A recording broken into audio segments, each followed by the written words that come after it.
እንደምንላችኋል የእግዚአብሔር ቤተሰቦች አሜን። የእግዚአብሔር የአምላካችን ስሙ ከአጽናፍ እስከ አጽናፍ ከፀሐይ መውጫ እስከ ፀሐይ መጥለቂያ በፍጥረት አንደበት ሁሉ የተመሰገነ ይሁን። እንግዲህ ሰሙነ ሕማማት ሁለተኛው ቀን ላይ ደርሰናል። ዛሬ ራሱን የቻለ አከባበር አለው፣ እንነጋገርበታለን። ግን በቅድሚያ ቀድሜ እሁድ ቀን ላቀርብላችሁ የነበረውን ትምህርት እንግዲህ አጅሬው ዲያብሎስ የተቀረጽኩትን ትምህርት ስብከቱን ሰውሮብኝ ነበር ከሞባይሌ ላይ የት ላይ እንዳደረኩት ጠፍቶብኝ ስለነበር ነው። ይቅርታ ይደረግልኝ። እንግዲህ በወቅቱ ማቅረብ ነበረብኝ። ዞሮ ዞሮ ባለችው ቀን ውስጥም ለውቀትም ቢሆን አቅርቤላችኋለሁ።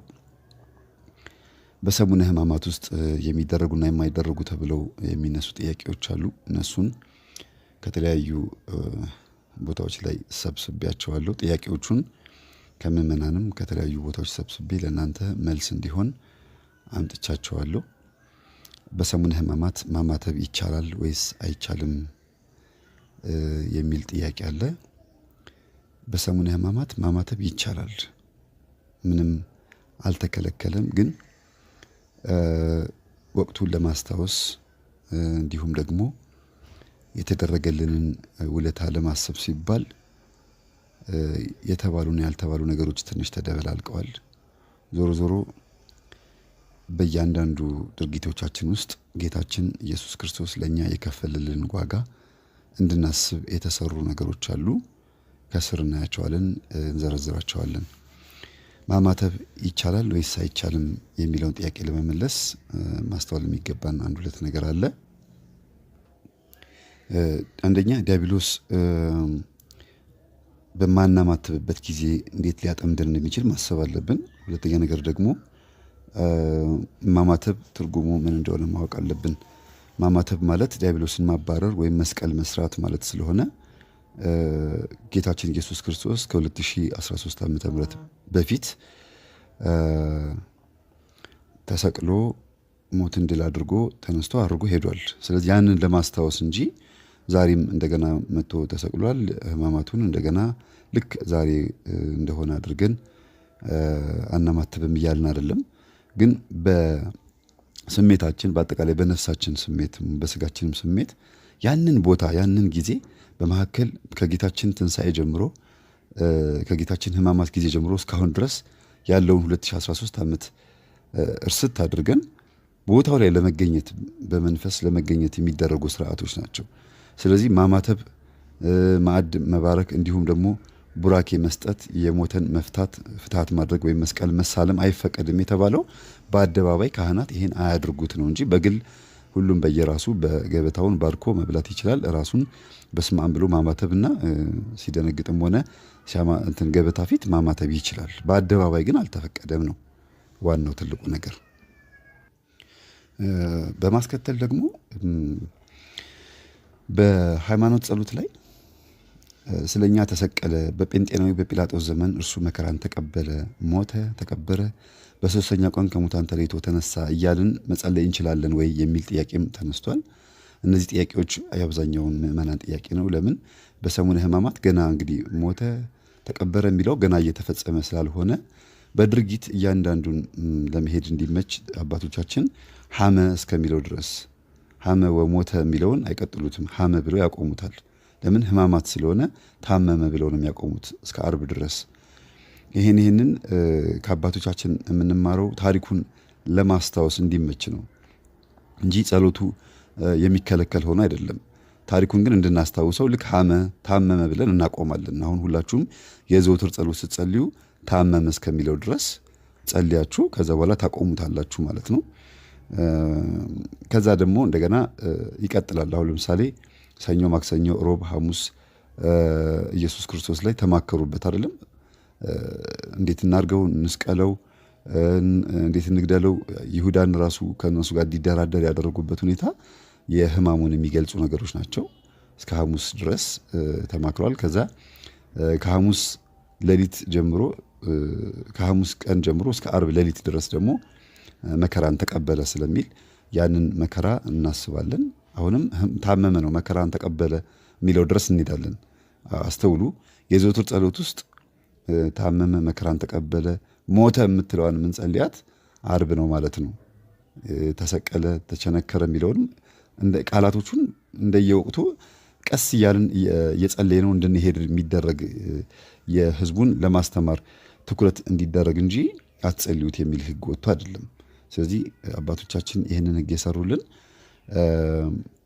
ሞተ ተቀበረ እስከሚለው እስከ አርብ እስከ 11ኛው ሰዓት ድረስ ጸሎቱን እያራዘምን እንድንጸልየውና ህማሙን ብቻ እያሰብን እንድንሄድ ቃላቶቹም ልክ በቅደም ተከተል እንደተጻፉ በአባቶቻችን በ318ቱ ሊቃውንት የተጻፈልን የሃይማኖት መሰረት የሚባለው ጸሎት በቅደም ተከተል ስለተጻፈ እኛም በቅደም ተከተል እንድንጸልየው የተደረገ ነገር ነው። ተነሳ ሲል ደግሞ በትንሳኤው ጊዜ ደግሞ ተነሳ ብለን እንጸልያለን። እንደዛ እንዲሄድ ነው። ሌላው መልካም መልኮች ይጸለያሉ ወይ? መዝሙረ ዳዊት ብቻ ነው የሚጸለየው በህማማት ውስጥ ተብሎ ተጠይቋል። አዎ መልካም መልኮች አይጸለዩም። የማይጸለዩት ግን መጥፎ ሆኖ ወይም ደግሞ ሌላ ነገር ኖሮባቸው አይደለም። በህማማት ውስጥ ብቻ ስለ ክርስቶስ ህማም እያሰብን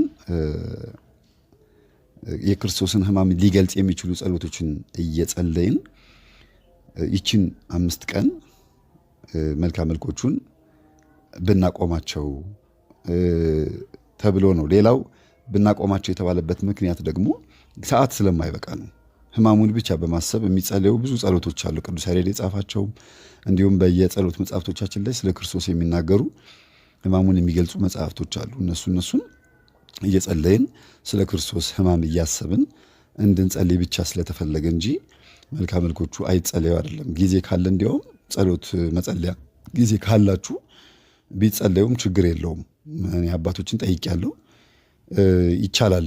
ጊዜ ካላቸው ግን የክርስቶስን ህማም ብቻ በማሰብ ብናሳልፈው መልካም ነው። መልካም መልኮቹ ህማሙን በብዙም አይገልጹም። የአቡነ ገብረ መንፈስ ቅዱስ፣ የአቡነ እስትንፋሰ ክርስቶስ፣ መልካ ሚካኤል እያልን ከምንጸልይ መልካ ኢየሱስ፣ መልካ መድኃኔዓለም፣ መልካ እግዚአብሔር፣ መልካ ሥላሴ እነዚህ ይጸልያሉ። ጎን ለጎን ግን ጊዜ ካለ ሁሉንም ብንጸልየው ችግር የለውም የሚል መልስ ተሰጥቷል። በተለይ ገድላትና ድርሳናትን በጊዜ ካለን እነሱን ብቻ ብናነብ፣ ስለ ክርስቶስ የተከፈለው ዋጋ ብናነብ የበለጠ ተመራጭ ነው የሚል ሐሳብም ተጨምሯል። ዋናው ትልቁ ነገር በህማማት ውስጥ ክርስቶስ ያደረገልን የከፈለልን ዋጋ ከመሞቱ በፊት ያደረጋቸውን ለሰው ልጅ የገለጻቸውን ፍቅር የምናስብበት ስለሆነ እንደርስበታለን። መልካም መልኩ ከ1 ሳምንት በኋላ ይደረስበታል እና እስቲ እንደው ለ1 ሳምንት ወይም ለ5 ቀን ያክል ህማሙን በዛ መልክ ቢታሰብ የሚል አገላለጽ ነው ያለው። ፍትሐትም አይፈታም ቢባልም የሞተው ሰው ግን በጸሎት እንዲታሰብ ይደረጋል። ምንም እንኳን ስርዓትን ለመጠበቅና የክርስቶስን የህማሙን ጊዜ ለማሰብ ፍትሐት አይፈታም ተብሎ ሰውየው ሲኦል እንዲገባ ባይፈረድበትም ግን ያ ሰው በጸሎት እንዲታሰብ ይደረጋል የሚል እሳቤን ያለው። እሺ ሌላው ደግሞ በሰሙነ ህማማት ካህናት ጥቁር ይለብሳሉ። የቤተ መቅደሱ መገልገያ የሆኑትን የተወሰኑት ክፍሎች በዕለተ አርብ ጥቁር ጨርቅ እንዲለብሱ ይደረጋል። የቤተ ክርስቲያን ስዕሎችም ራሳቸው በሰሙነ ህማማት በመጋረጃ እንዲጋረዱ ይደረጋል። ጥቁር የሚለብሰው ለምንድን ነው? እቃዎቹ ጥቁር የሚለብሱት ማለት ነው። ካህናትም ጥቁር የሚለብሱት ለምንድን ነው? ዲያቆናት የሚይዙትም ቃጭል አለ። የምን ምሳሌ ነው የሚል ነው። እሱን እንግዲህ በቅደም ተከተል እነግራቸዋለሁ። በመጀመሪያ ክርስቶስ ሲሰቀል በዕለተ ስቅለት ማለት ነው ፀሐይ ጨልማለች፣ ጨረቃም ደም ለብሳለች፣ ከዋክብትም ረግፈዋል። ይህ የሐዘናቸው ምልክት ነው። ስነ ፍጥረት እንኳን ሐዘኑን ገልጸዋልና እኛ ከስነ ፍጥረታት በታች መሆን የለብንም። ፀሐይ ጨረቃና ከዋክብት ሐዘናቸውን ከገለጹ እኛ ደግሞ በሰሙነ ህማማት ይሄንን ማድረግ አለብን ብለው ካህናት አባቶቻችን በእርግጥ ዛሬ አቅሙ የሌላቸው አብያተ ክርስቲያናትና እንደው ለዚች ለ5 ቀን ተብሎ ጥቁር ልብስ ማሰፋት ከብሏቸው ይሁን አይታወቅም። አብዛኛውን ደብር ላይ ጥቁር ለብሶ አይታዩም። ግን ካለ ገንዘቡ ካለና ቢሰፋ ጥቁር ለብሶ ቢታዩ ትክክለኛ የቤተ ክርስቲያናችን ስርዓት ይሄ ነው። በድሮ ጊዜ በአባቶቻችን ዘመን በነገስታት ባሉበት ቤተ ክርስቲያን አካባቢ ይሄ ይደረግ ነበረ። አሁን ግን ያው በገጠሪቱ ክልል አካባቢ ያላቸውን ልብስ ለብሰው ነው የሚወጡት። በከተማም ቢሆን ጥቁር ልብስ ለብሶ የሚያገለግል ካህንና ዲያቆን ብዙም አይታይም። ግን ስርዓቱ ይሄ ነው። ስርዓቱ እንዳለ ሆኖ ደግሞ እቃዎቹም ስዕላቱም ሁሉም የሚሸፈኑት በሐዲስ ኪዳን ጊዜ ያሉት ሰማዕታት ሁሉም ስዕሉ ተሸፍኖ ትኩረታችን የክርስቶስ ሕማም ላይ ነውና ስዕላቶቹን ባየን ቁጥር ሐሳባችን ወደ ሌላ እንዳይሰረቅ ስለ ሕማሙ ብቻ በማሰብ የተከፈለልን ዋጋ ቤዛነቱን ለማሰብ ያክል እንጂ ስዕላቶቹ ሌላ ታሪክ ያመጣሉ ማለት አይደለም። እንዲሁም ዲያቆናት የሚይዙት ቃጭል ደግሞ የቃለ ዓዋዲ ወይም ደግሞ የዮሐንስ መጥምቁ ምሳሌ ነው። ዮሐንስ መጥምቁ ንስሐ ግቡ መንግሥተ ሰማያት ቀርባለችና ንስሐ ግቡ ተጠመቁ እያለ እየጮኸ ከበረሃ ወደ ከተማ መጣ። ስለዚህ ያ ቃጭል ወይም ያ ደውል የመጥምቁ ዮሐንስን ድምፅ ነው የሚያሳየው። ደውሉ ራሱ አደዋወል አለው። እኔ አሁን አጋጣሚ በዚህ ሰዓት ድምፁን ስላልያዝኩት ነው እንጂ እመቤታችን ቅድስት ድንግል ማርያም ራሷ በተሰቀለበት ሰዓት ወይም በቸነከሩት ሰዓት ወይም እየገረፉት ወደ ከሊጦስትራ ከተገረፈበት ከሊጦስትራ ቦታ እስከ ቀራኒዮ ተራራ ድረስ ሲሄድ የምታሰማውን የለቅሶ ድምፅ በደውል አባቶቻችን ልጄ ልጄ ልጄ እያሉ በደውሉ ኪሊሉ እያደረጉ ድምፁን ያሰማሉና ንስሐ ግቡ ደግሞ ሲል ለራሱን የቻለ ልክ ቃላቱን ተከትሎ የሚደወል ደውላል። እናንተ በድምጻችሁ ማምጣት ትችላላችሁ፣ ወይም ደግሞ ደውል ሲደወል ልብ ብላችሁ አዳምጡ። ኢየሱስ ክርስቶስም መንግሥተ ሰማያት ቀርባለችና ንስሐ ግቡ፣ አስቀድማችሁ ጽድቁንና መንግሥቱን ፈልጉ፣ ሌላ ሁሉ ይጨመርላችኋል የሚለውን ቃል የተናገረውን በደውል አስረዝመው ይደውሉታል። ዞሮ ዞሮ ደውሉ ቃላትን ነው የሚገልጸው። በጆሮአችን ላይ ሲያቃጭልብን እነዚህን ሶስት ነገሮች ማሰብ ነው። ልጄ የሚለው የመጥምቁ ዮሐንስ ደግሞ ንስሐ ግቡ የሚለው እንዲሁም ኢየሱስ ክርስቶስ ንስሐ ግቡ መንግሥተ ሰማያት ቀርባለችና የሚለውን ቃል እንደተናገረ ማሰብ አለብን ማለት ነው። ካህናት እና ዲያቆናት ነጭ መልበስ የለባቸውም፣ ጥቁር መልበስ አለባቸው የተባለው ነጭ የተለበሰው ክርስቶስ በትንሣኤው ጊዜ ነው። መላእክቶች ራሳቸው ነጫጭ ለብሰው በመቃብሩ አካባቢ ስለታዩ ነጭ ምን ለብሰው የትንሣኤ ቀን ነው ማለት ነው። ስለዚህ እስከዛ ጊዜ ድረስ ጥቁር ነው የሚለበሰው ወይም ደግሞ ነጭ ያልሆነ ነገር ይለበሳል ማለት ነው። ይህንን በዚህ ያዙት። ብዙ ጥያቄዎች ናቸው የተነሱት። በመቀጠል ደግሞ በስቅለት ዕለት በቤተ ክርስቲያን ውስጥ የሚደረጉ ስርዓቶች አሉ።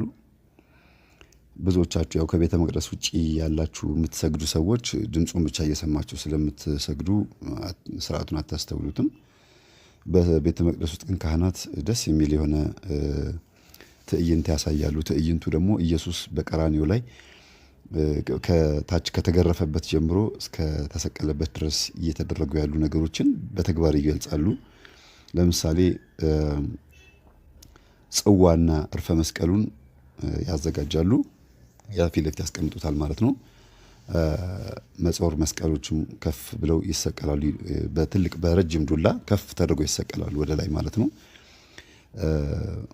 እንደገና ደግሞ ያው ቅድም እንዳልኳችሁ ቅድስቱ በመጋረጃ ይጋረዳል፣ ስዕሉ ማለት ነው። ጥናም ይሄ ካህናት የሚያጥኑበት ጥና ደግሞ አለ፣ ማጠኛው ማለት ነው። እሱ ደግሞ በጧፍ ይታሰርና የሆነ ነገር ላይ ከፍ ተደርጎ ይታሰርና ካህናት ከዚህ ወደዛ ጫፉን ይዘው ይወዘውዙታል። ወደዛና ወደዚህ በዛና በዚህ ሆነው ይወዘውዙታል። በእጅ አያያዝም ማለት ነው። እንትኑን ጥናውን ነው የሚያወዘውዙት። እንግዲህ ራሱ ማጠኛው የራሱ ትርጉም አለው። ሌላ ጊዜ ስለ እያንዳንዱ ንዋየ ቅድሳት ትርጉም እመጣበታለሁ ብያችኋለሁ። ማጠኛው ግን ለጊዜው ልንገራችሁና ከስር ያለው ዕጣኑን የተሸከመው እንትኑ ዕቃው የእመቤታችን የቅድስት ድንግል ማርያም የማኅፀኗ ምሳሌ ነው። እሳቱ ደግሞ የመለኮት ምሳሌ ነው። ዕጣኑ ደግሞ የክርስቶስ ምሳሌ ነው። በእሳቱ መካከል ያለው በእመቤታችን ማኅፀን ላይ የተቀመጠው መለኮት ማለት ነው። ሳያቃጥላት መለኮት ሳያቃጥላት ኢየሱስ ክርስቶስን ጸንሳ እንደወለደችው ማሳያ ነው። ዕጣኑ ደግሞ ያው የክርስቶስ በተወለደ ጊዜ የመጣለት ስጦታ ነው።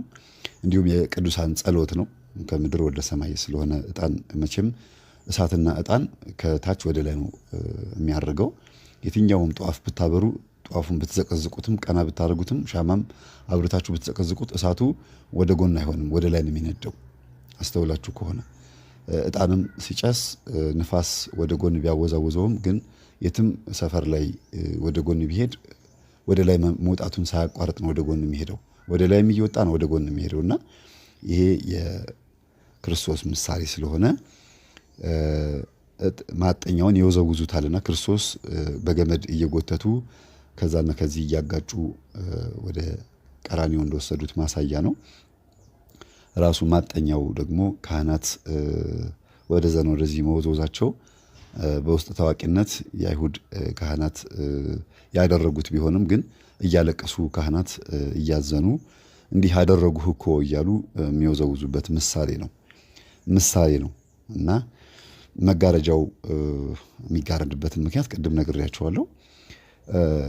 ጽዋና እርፈ መስቀሉን ደግሞ የክርስቶስ የደሙ ምሳሌ ነው። ጽዋው የደሙ ምሳሌ ነው። መስቀሉ ደግሞ ያው የተሰቀለበት መስቀል ምሳሌ ነው። ከፍ ብሎ በረጅም እንጨት መሰቀሉ ደግሞ ክርስቶስ በቀራንዮ ተራራ ላይ ከፍ ተደርጎ በአደባባይ መሰቀሉን ለማሳየት ነው። ሌላው ደስ የሚለው ነገር ካህናት መጎናጸፊያ ተሸፍነው 1 3 4 ካህናት ይሆናሉ ይመስለኛል። በመጎናጸፊያ ተሸፍነው የሚጸልዩት ጸሎት አለ። አምኒስቲቲ ሙክሪያ ፋሲሊያሱ አቤቱ በመንግስትህ አስበን በማለት በቀኝ የተሰቀለው ጥጦስ ወይም ደግሞ ፊያታዊ ዘየማን የተናገረውን ቃል በማሰብ የሚያከናውኑት ስርዓት ነው። ከዛ በመጎናጸፊያ በጣም ሰፊ በሆነ መጎናጸፊያ ተሸፍነው ጨለም አድርገው እዛ ውስጥ ሆኖ ነው ይሄን የሚጸልዩት። ለምንድን ነው እንደዚህ የሚያደርጉት? ዓለም በጨለማ ተውጣ እንደነበረና ጨለማውን ገልጦ ሊያሳየን እንደሚችል ማሳያ ነው። ተሸፍነው አምኒስቲቲ ሙክሪያ ፋሲሊያሱ እያሉ ወይም በመንግስት በመጣህ ጊዜ አስበን እያሉ ይሄ የላቲን የግሪክ ቋንቋ ነው ይባላል እና በዚህ ቋንቋ እግዚአብሔርን ያመሰግኑታል ወይም ደግሞ መከራውን ያስባሉ። ዓለም በጨለማ ተውጦ መራቆቱን ለማሳየት ነው። መጎናጸፊያውን ደግሞ ግልጥ ያደርጉታል። ከዛ ብርሃን መምጣቱን የሚያሳያሉ። እንዲህ አይነት ስርዓቶች የሚፈጸሙበት ነው። እንግዲህ ከሰኞ ጀምሮ እስከ አርብ ስቅለት ጊዜ ድረስ ብዙ ነገሮች ይከናወናሉ። እሺ ደግሞ ሌላውን እንየው። ደግሞ እስቲ እያንዳንዱን ጥያቄ እየጻፋችሁት እንደሆነ ተስፋ አድርጋለሁ። ምክንያቱም በጣም ብዙ ጥያቄዎች ናቸው ያሉት። በሰሙነ ሕማማት ከሚደረጉ ነገሮች ውስጥ አንዱ ደግሞ ጉልባን ነው። ቤተሰቦቼ የጉልባን ምሳሌነቱ ምንድን ነው የሚል ጥያቄ ነው የመጣው። እንደ ስርዓቱ ከሆነ መቼ ነው መዘጋጀት ያለበት የሚል ጥያቄም አለ። ጉልባን ሲቀቀል ባቄላ ስንዴ ይገባበታል። አንዳንድ እናቶቻችን አተር በቆሎም ይቀላቅሉበታል። ብዙ አይነት እህሎች የሚያደርጉ አሉ። እንደየሀገሩ ነው። በነገራችን ላይ ወደ ትግራይ ክልል አካባቢ፣ ወደ አማራው ክልል አካባቢ እንዲሁም ደግሞ ወደ ሰሜን ሸዋ አካባቢ ጉልባን ሲሰሩ የራሱ የሆነ አሰራር አለው። ካህናት የራሳቸው የሆነ እውቀትና ጥበብ ስላላቸው ህዝቡን የሚያስተምሩበት መንገድ ይኖራቸዋልና ለምንድን ነው እነዚህ እህሎች የተመረጡት? በተለይ ስንዴና ባቄላ ነው በብዛት የተለመደው። እንደገና ደግሞ ይፈለቀቃል። ተፈልቅቆ ነው የሚበላው። እንትኑ ተልጦ ነው የሚበላው፣ ተከክቶ ማለት ነው። ከነልጣጩ አያደርጉትም። ይሄ ምንድነው ትርጉሙ? ይፈተጋል ይባላል። ምንድነው ትርጉሙ የሚል ጥያቄም አለ። እንግዲህ በእስራኤላውያን ከግብፅ የመውጣት ጋር የተገናኘ ነው። እሱም የክርስቶስ ደግሞ አይሁድን እንዲገርፉት ፈቅዶላቸው፣ እንዲሰቅሉት፣ እንዲቸነክሩት ፈቅዶላቸው በቀራንዮ አደባባይ ላይ በተራራው ላይ በጎልጎታ መቃብር ውስጥ ያደረጋቸው ያከናወናቸው ድርጊቶች በሙሉ ምንን የሚያሳዩ ናቸው? ፍቅሩን የገለጸባቸውና ሰውን ለማዳን ያደረጋቸው ድርጊቶች ናቸው። ሰውን ለማዳን ደግሞ ፈቃደኛ ከሆነና ደግሞ የአይሁዲዎችን ፋሲካ በዓል ጠብቆ በፋሲካቸው ዕለት ይሄን ማድረጉ እኔ ነኝ ፋሲካ፣ ከዚህ በኋላ በግ አይታረድም፣ እኔ ነኝ በይስሐቅ ፈንታ እኔ ነኝ የምታረደው፣ በእርግቦቹና በተለያዩ በጎች ፈንታ እኔ ነኝ የምታረደው ብሎ ራሱን መስዋዕት አድርጎ አቅርቧል። ይሄ እኛ አርብ ተሰቀለ፣ ቅዳሜን መቃብር ውስጥ ሆነ፣ ቅዳሜ ሌሊት ወደ እሑድ አጥቢያ ሌሊት 10 ሰዓት ላይ ከሙታን መካከል ተነሳ ብለን የምንናገረውን ትንሣኤ ፋሲካ የምንለውን አይሁዶች ደግሞ ከግብፅ የወጡበት ነፃ የወጡበት ቀን ነው የሚደግሱትና ሲወጡ ሙሴ ይዟቸው ሲወጣ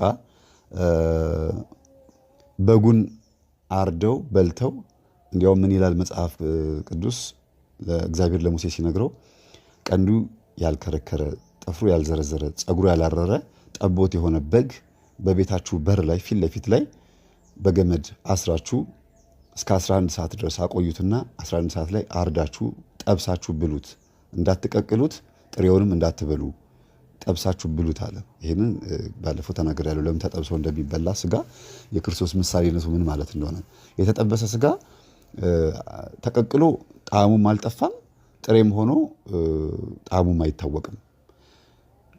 የተጠበሰ ስጋ ግን ሁለቱንም ነው፣ ቅባትም አለው፣ ጥሬም አይደለም፣ የተቀቀለም አይደለም። ክርስቶስ ደግሞ ሰውም አምላክም ነው፣ ስጋንም ለብሷል፣ መለኮትም ነው የሚለውን ምሳሌ እንዲያመጣ የተደረገ ምሳሌ ነውና በጣም ደስ የሚል አፈታት ነው አባቶቻችን የሚፈቱት።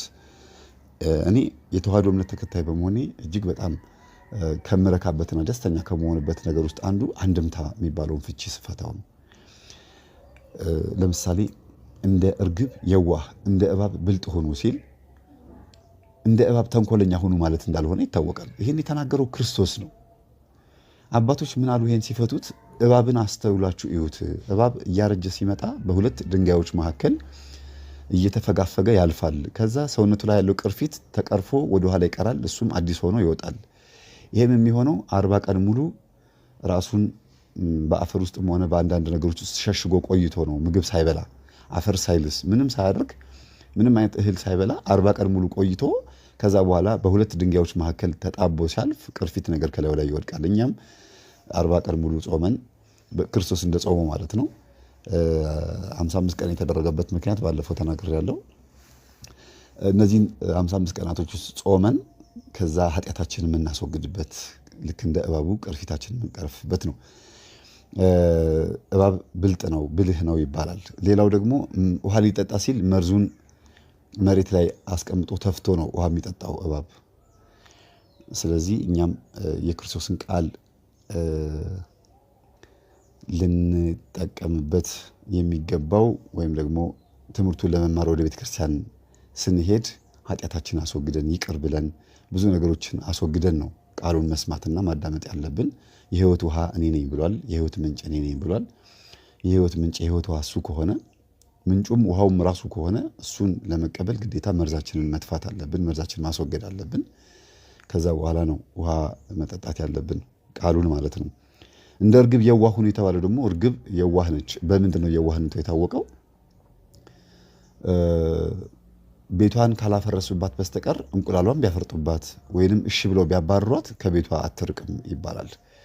መንፈስ ቅዱስም ከኛ የሚርቀው በ40ና በ80 ቀን የተጠመቅንበትን ልጅነታችንን ክደን ሃይማኖታችንን ስንቀይር ብቻ ነው። እንደ እርግብ የዋህ ሁኑ የተባለው እርግብ ለማዳ ናት፣ የዋህ ናት። ካሰለጠኗት ቤቷን አትረሳም።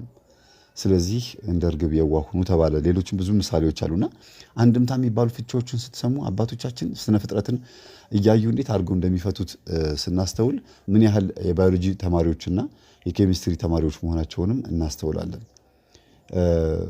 በደንብ አስተውለው ነው የሚፈቱት። አንድምታውን ደግሞ ከእግዚአብሔር ከራሱ ከስነ ፍጥረቱ ከእግዚአብሔር ፍጥረታት ጋር አገናኝተው ነው የሚፈቱት። ዝም ብለው አይፈቱትም። አሁንም እዚህ ጋር ስንመጣ እያንዳንዱ በሰሙነ ሕማማት ውስጥ የሚደረጉ ነገሮች ትርጉም አላቸው። ጉልባን ስንበላ አይጣፍጥም አይደል? ብዙ ልጆች አሁን ጉልባን ብሉ ሲባሉ አይጣፍጥም ይላሉ። ለምንድን ነው ውሃ እንዲል የተደረገው? እስራኤላውያኖች ከግብፅ ሲወጡ በጥድፊያ ነው የወጡት። ምንም የጣም የላመ ነገር አልበሉም ከበጉ በስተቀር። የበጉንም ስጋ ምንም እንዳታሰርፉ ጥርግርጋጋችሁ ብሉ ነው የተባለው። ለምን? በአሕዛብ መንደር ምንም እንዳይተርፍ ስለተፈለገ ነው። ህይወትነቱ ለክርስቲያኖች ወይም ደግሞ ለእግዚአብሔር ሕዝብ ለእስራኤላውያን ብቻ መሆን ስላለበት ብቻ ነው ይሄን የተደረገው። ስለዚህ በጉን ከበሉ በኋላ ነው ከግብፅ ሲወጡ ያገኙትን ጥራጥሬ ባቄላውንም ስንዴውንም ምኑንም ሰብስበው አደበላልቀው ከግብፅ ከወጡ በኋላ ቀቅለው የበሉት የሆነ ቦታ ላይ ቀቅለው በልተዋል፣ በበረሃ ውስጥ ሆኖ ማለት ነው። አሁንም ሐሙስ ቅዳሴ ከተቀደሰ በኋላ ሐሙስ ቅዳሴ አለ፣ ስጋው ደግሞ መቀበል ይቻላል ታውቃላችሁ። ስለዚህ ከዛ በኋላ ጉልባን ይበላል ማለት ነው። አያችሁ ስርዓቱ እንዴት ተከታታይነት እንዳለው። የኛ ፋሲካችን ክርስቶስ ነው። የግብፅ ሲኦልነትና የእስራኤላውያኖች ደግሞ ክርስቲያንነት ወደ ተስፋይቱ ምድር ማርና ወተት ወደምታፈሰው ምድር ግቡ የተባለበትም ሚስጥር እኛ ክርስቶስ እኛን ከሲኦል ወደ ገነት ጥጦስና ዳክርስ በጌታችን በኢየሱስ ክርስቶስ ግራና ቀኝ ተሰቅረው ባሉበት ሰዓት አቤቱ በመንግስት በመጣህ ጊዜ አስበኝ ሲለው ዛሬ በገነት ከኔ ጋር ትሆናለህ አለው። ገነት የተከፈተችበት ቀን ላይ ነው እንግዲህ እስራኤላውያኖች ወደ እስራኤል ወይም ማርና ወተት ወደምታፈሰው ወደ ኢያሪኮ ዘመቻ ያደረጉበትን ጉዞ ስንጀምር ያንን 40 ዓመት ሙሉ ሐሙስ ቀን እናጠናቀቀዋለን ማለት ነው። ከሐሙስ ማታ ከጉልባኑ ጊዜ ጀምሮ እስከ ትንሣኤው ጊዜ ድረስ ማለት ነው። እስከ ትንሣኤው በዛች 3 ቀን ውስጥ እናያታለን ማለት ነው። ጉልባን እንበላለን። ከዛ እንዲያውም አንዳንድ አባቶች ጉልባን ከበሉ በኋላ ሌላ ምግብ አይበሉም፣ ሌላ ነገር እራት ምናምን አይበሉም። ጉልባን በደንብ አድርገው ከበሉ በኋላ ይነጋል። ካህናት ሌሊቱ ሙሉ ሕማሙን ሲያስቡ ለሚያድሩት ዝማሬው ሁሉ ነገር የቅዱስ ያሬድ መጽሐፍቶች ላይ ያሉትን ሕማሙን የሚገልጹትን ነገሮች በሙሉ እየጠቀሱ ማለት ነው። 5 መጽሐፍቶች ያሉት ቅዱስ ያሬድ ድጓ፣ ጾመ ድጓ፣ ዜማ፣ ምዕራፍ፣ መዋስክት እነዚህ መጽሐፍቶች የቅዱስ ያሬድን ለክርስቶስ ያለውን ፍቅር የሚገልጹ ናቸው። ሕማሙን እያለቀሰ እንዴት አድርጎ እንደገለጸው የሚያሳይ ነው። በምልክት ማለት ነው። ምልክት በማሳየት መቼም ብዙ እየተማራችሁበት እንደሆነ ተስፋ አድርጋለሁ። በኦርቶዶክስ ተዋሕዶ ቤተክርስቲያን ውስጥ ያለው ስርዓት እጅግ ብዙ የሚያስተምር ነው። ሌላው ብዙ ጥራጥሬዎችን ማድረጋቸው እናቶቻችን ያው ያገኙትን ጥራጥሬ ሰብስበው መውጣታቸውን ነው የሚያሳየው። ይሄን ልውሰድ ብሎ እንኳን አልመረጡም። መፈልቀቁ እንዲሁም ደግሞ ባቄላው መከካቱ እንደገና ደግሞ መፈተጉ መታጠቡ የሚያሳየው ሌላ ምንም ነገር የለም። ከዚህ ከእስራኤላውያኖች ስደት ጋር የሚያገናኘው ነገር የለም። ባዶ ሆዳችንን ስለሆንን እየጾምንም ስለነበረ የእህሉን አንዳንድ ቆሻሻዎች ለማስወገድና ጨጓራን የሚጎዱ ነገሮችን ለማስወገድ የሚደረግ እንጂ ሌላ ምንም ትርጉም እንደሌለው ነው አባቶች የሚናገሩት። ግን ደግሞ በአንድ በኩል በሌላ በኩል ደግሞ ትርጉም ያለውም ሊሆን ስለሚችል መጠየቁ አይከፋም። ሌላ አንድ ራሱን የቻለ ትርጉም ይኖረዋል ብዬ አስባለሁ። ለጊዜው ግን ያገኘሁት መረጃ ይሄንን ነው። እሺ፣ ሌላው ደግሞ በድጋሚ የቀረበ ጥያቄ ይመስላል። በሰሙነ ሕማማት ፍትሐት ያልተደረገለት ሰው ሲኦል ነው ወይ የሚገባው የሚል ጥያቄ ተሰምሮበታል። ይሄ ጥያቄ በተለይ ቅድም አጠር አድርጌ ነግሬያቸዋለሁ። ግን ምንድን ነው መሰላችሁ ከሰኞ እስከ አርብ ድረስ ያለው ቀን የሚያሳየው 5500 ዘመንን ነው።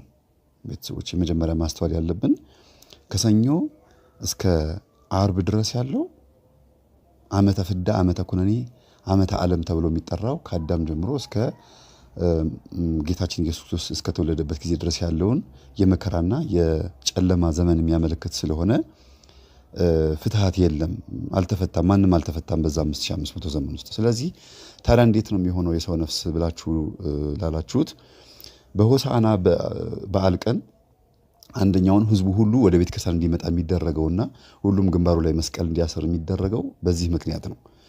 በሰሙነ ሕማማት ውስጥ የሚሞቱ ሰዎች በሙሉ ድንገት እንኳን በሰሙነ ሕማማት ውስጥ ከሞቱ በሆሳዕና ቀን የተደረገው ፍትሐት ለ5ቱ ቀን ያገለግላል።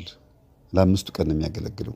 ማንኛውም ሰው በሰሙነ ሕማማት ቢሞት በሆሳዕና ቀን ቤተክርስቲያን ከተገኘና ቤተክርስቲያን ተገኝቶ እግዚአብሔር ይፍታ የሚለውን ቃል ከሰማ ከቅዳሴ በኋላ ሰምታችሁ ከሆነ ፍትሐት ይደረጋል ሲሉ ካህናት ሰምታችኋል። ያንን ፍትሐት ሳይፈታ ድንገት እንኳን በሕማማት ውስጥ ቢሞት እንግዲህ ያው እንደ ስርዓቱ እንደ ኦርቶዶክስ ስርዓት ከሆነ ፍትሐት ያልተደረገላት ነፍስ ነች ማለት ነው። አልተፈታማ፣ ፍትሐት አልተደረገለትም። ያው እንግዲህ እንደ ኃጢአቱ የህዝቡ ጸሎት አይረዳውም ማለት ነው። ስለዚህ የአባቶቻችን ስርዓት ደስ የሚለው ነገር በሆሳዕና ቀን ከቅዳሴ በኋላ ፍትሐት ይደረጋል። ሁሉም ቆሞ እግዚአብሔር ይፍታ ሲል ካህኑ አሚን እግዚአብሔር ይፍታ ብሎ ይቀበላል። ከዛ ከሰኞ እስከ አርብ ባለው ጊዜ ውስጥ ከሞተ አንድ ሰው ተፈቷል ማለት ነው። ይሄ ስርዓቱን ለመጠበቅ ነው። በ5500 ዘመን ውስጥ ምንም አይነት ፍትሐት ስላልተደረገ ለትምህርት እንዲሆን የታቀደባቸውን ቀናቶች ሙሉ በሙሉ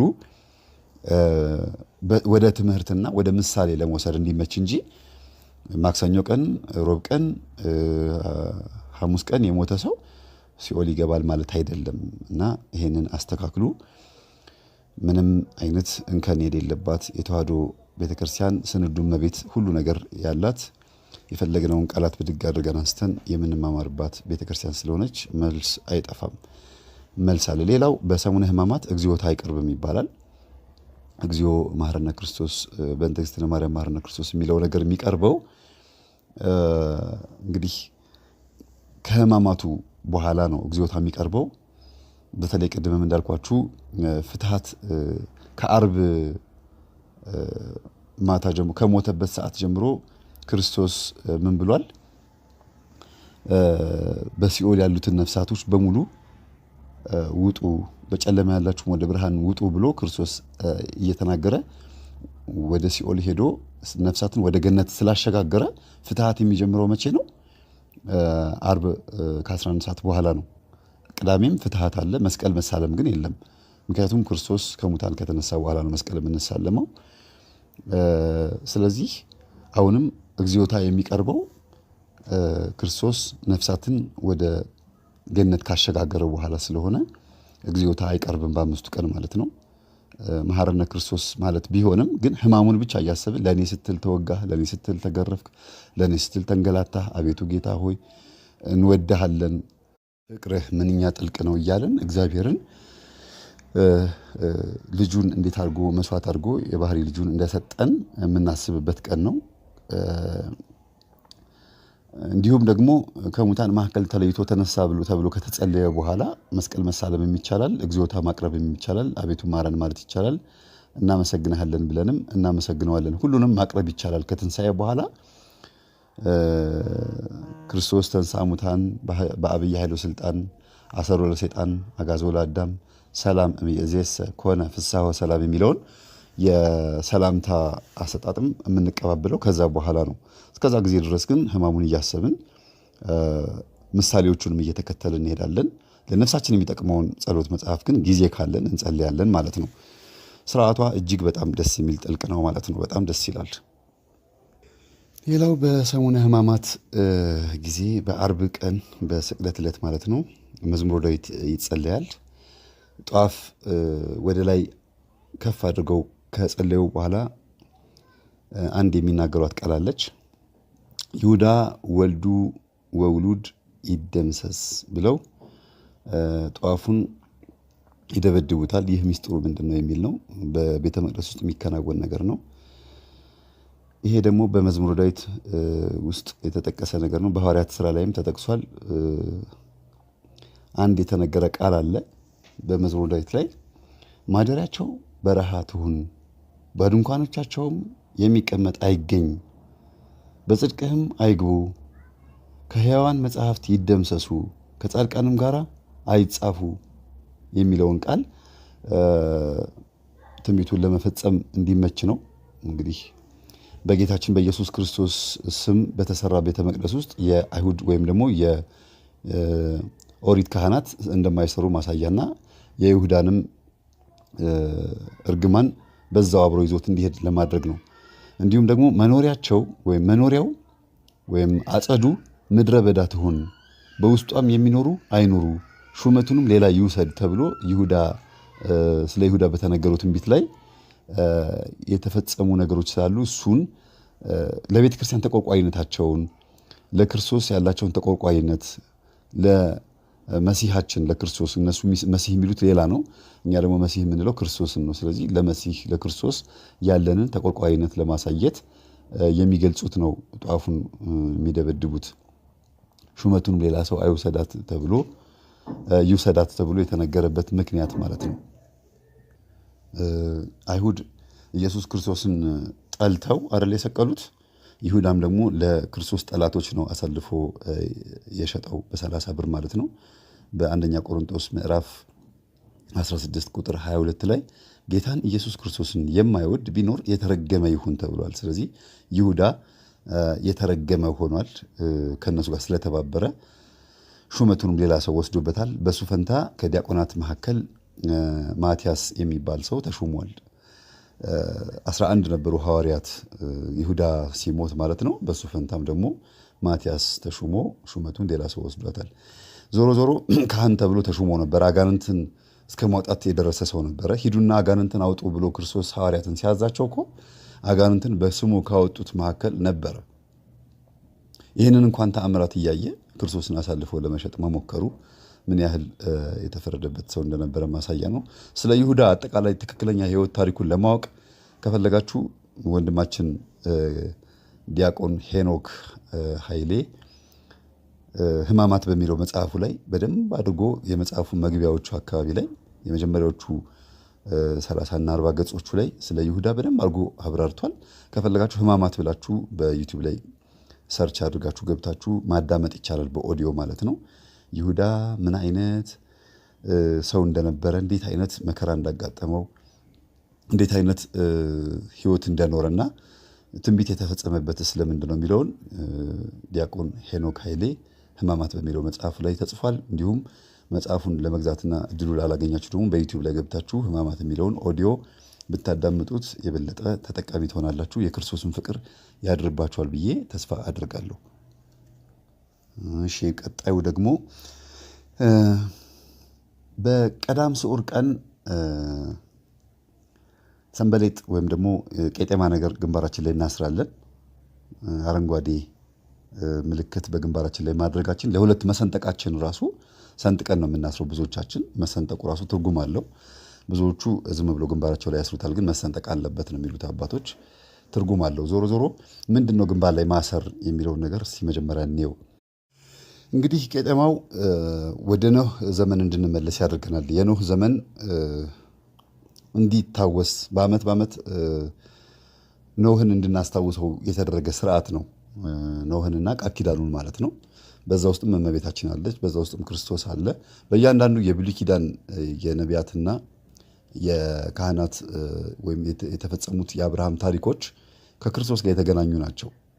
በኖህ ዘመን የተፈጸሙት ድርጊቶች ከክርስቶስ ጋር በደንብ የተያያዙ ናቸው።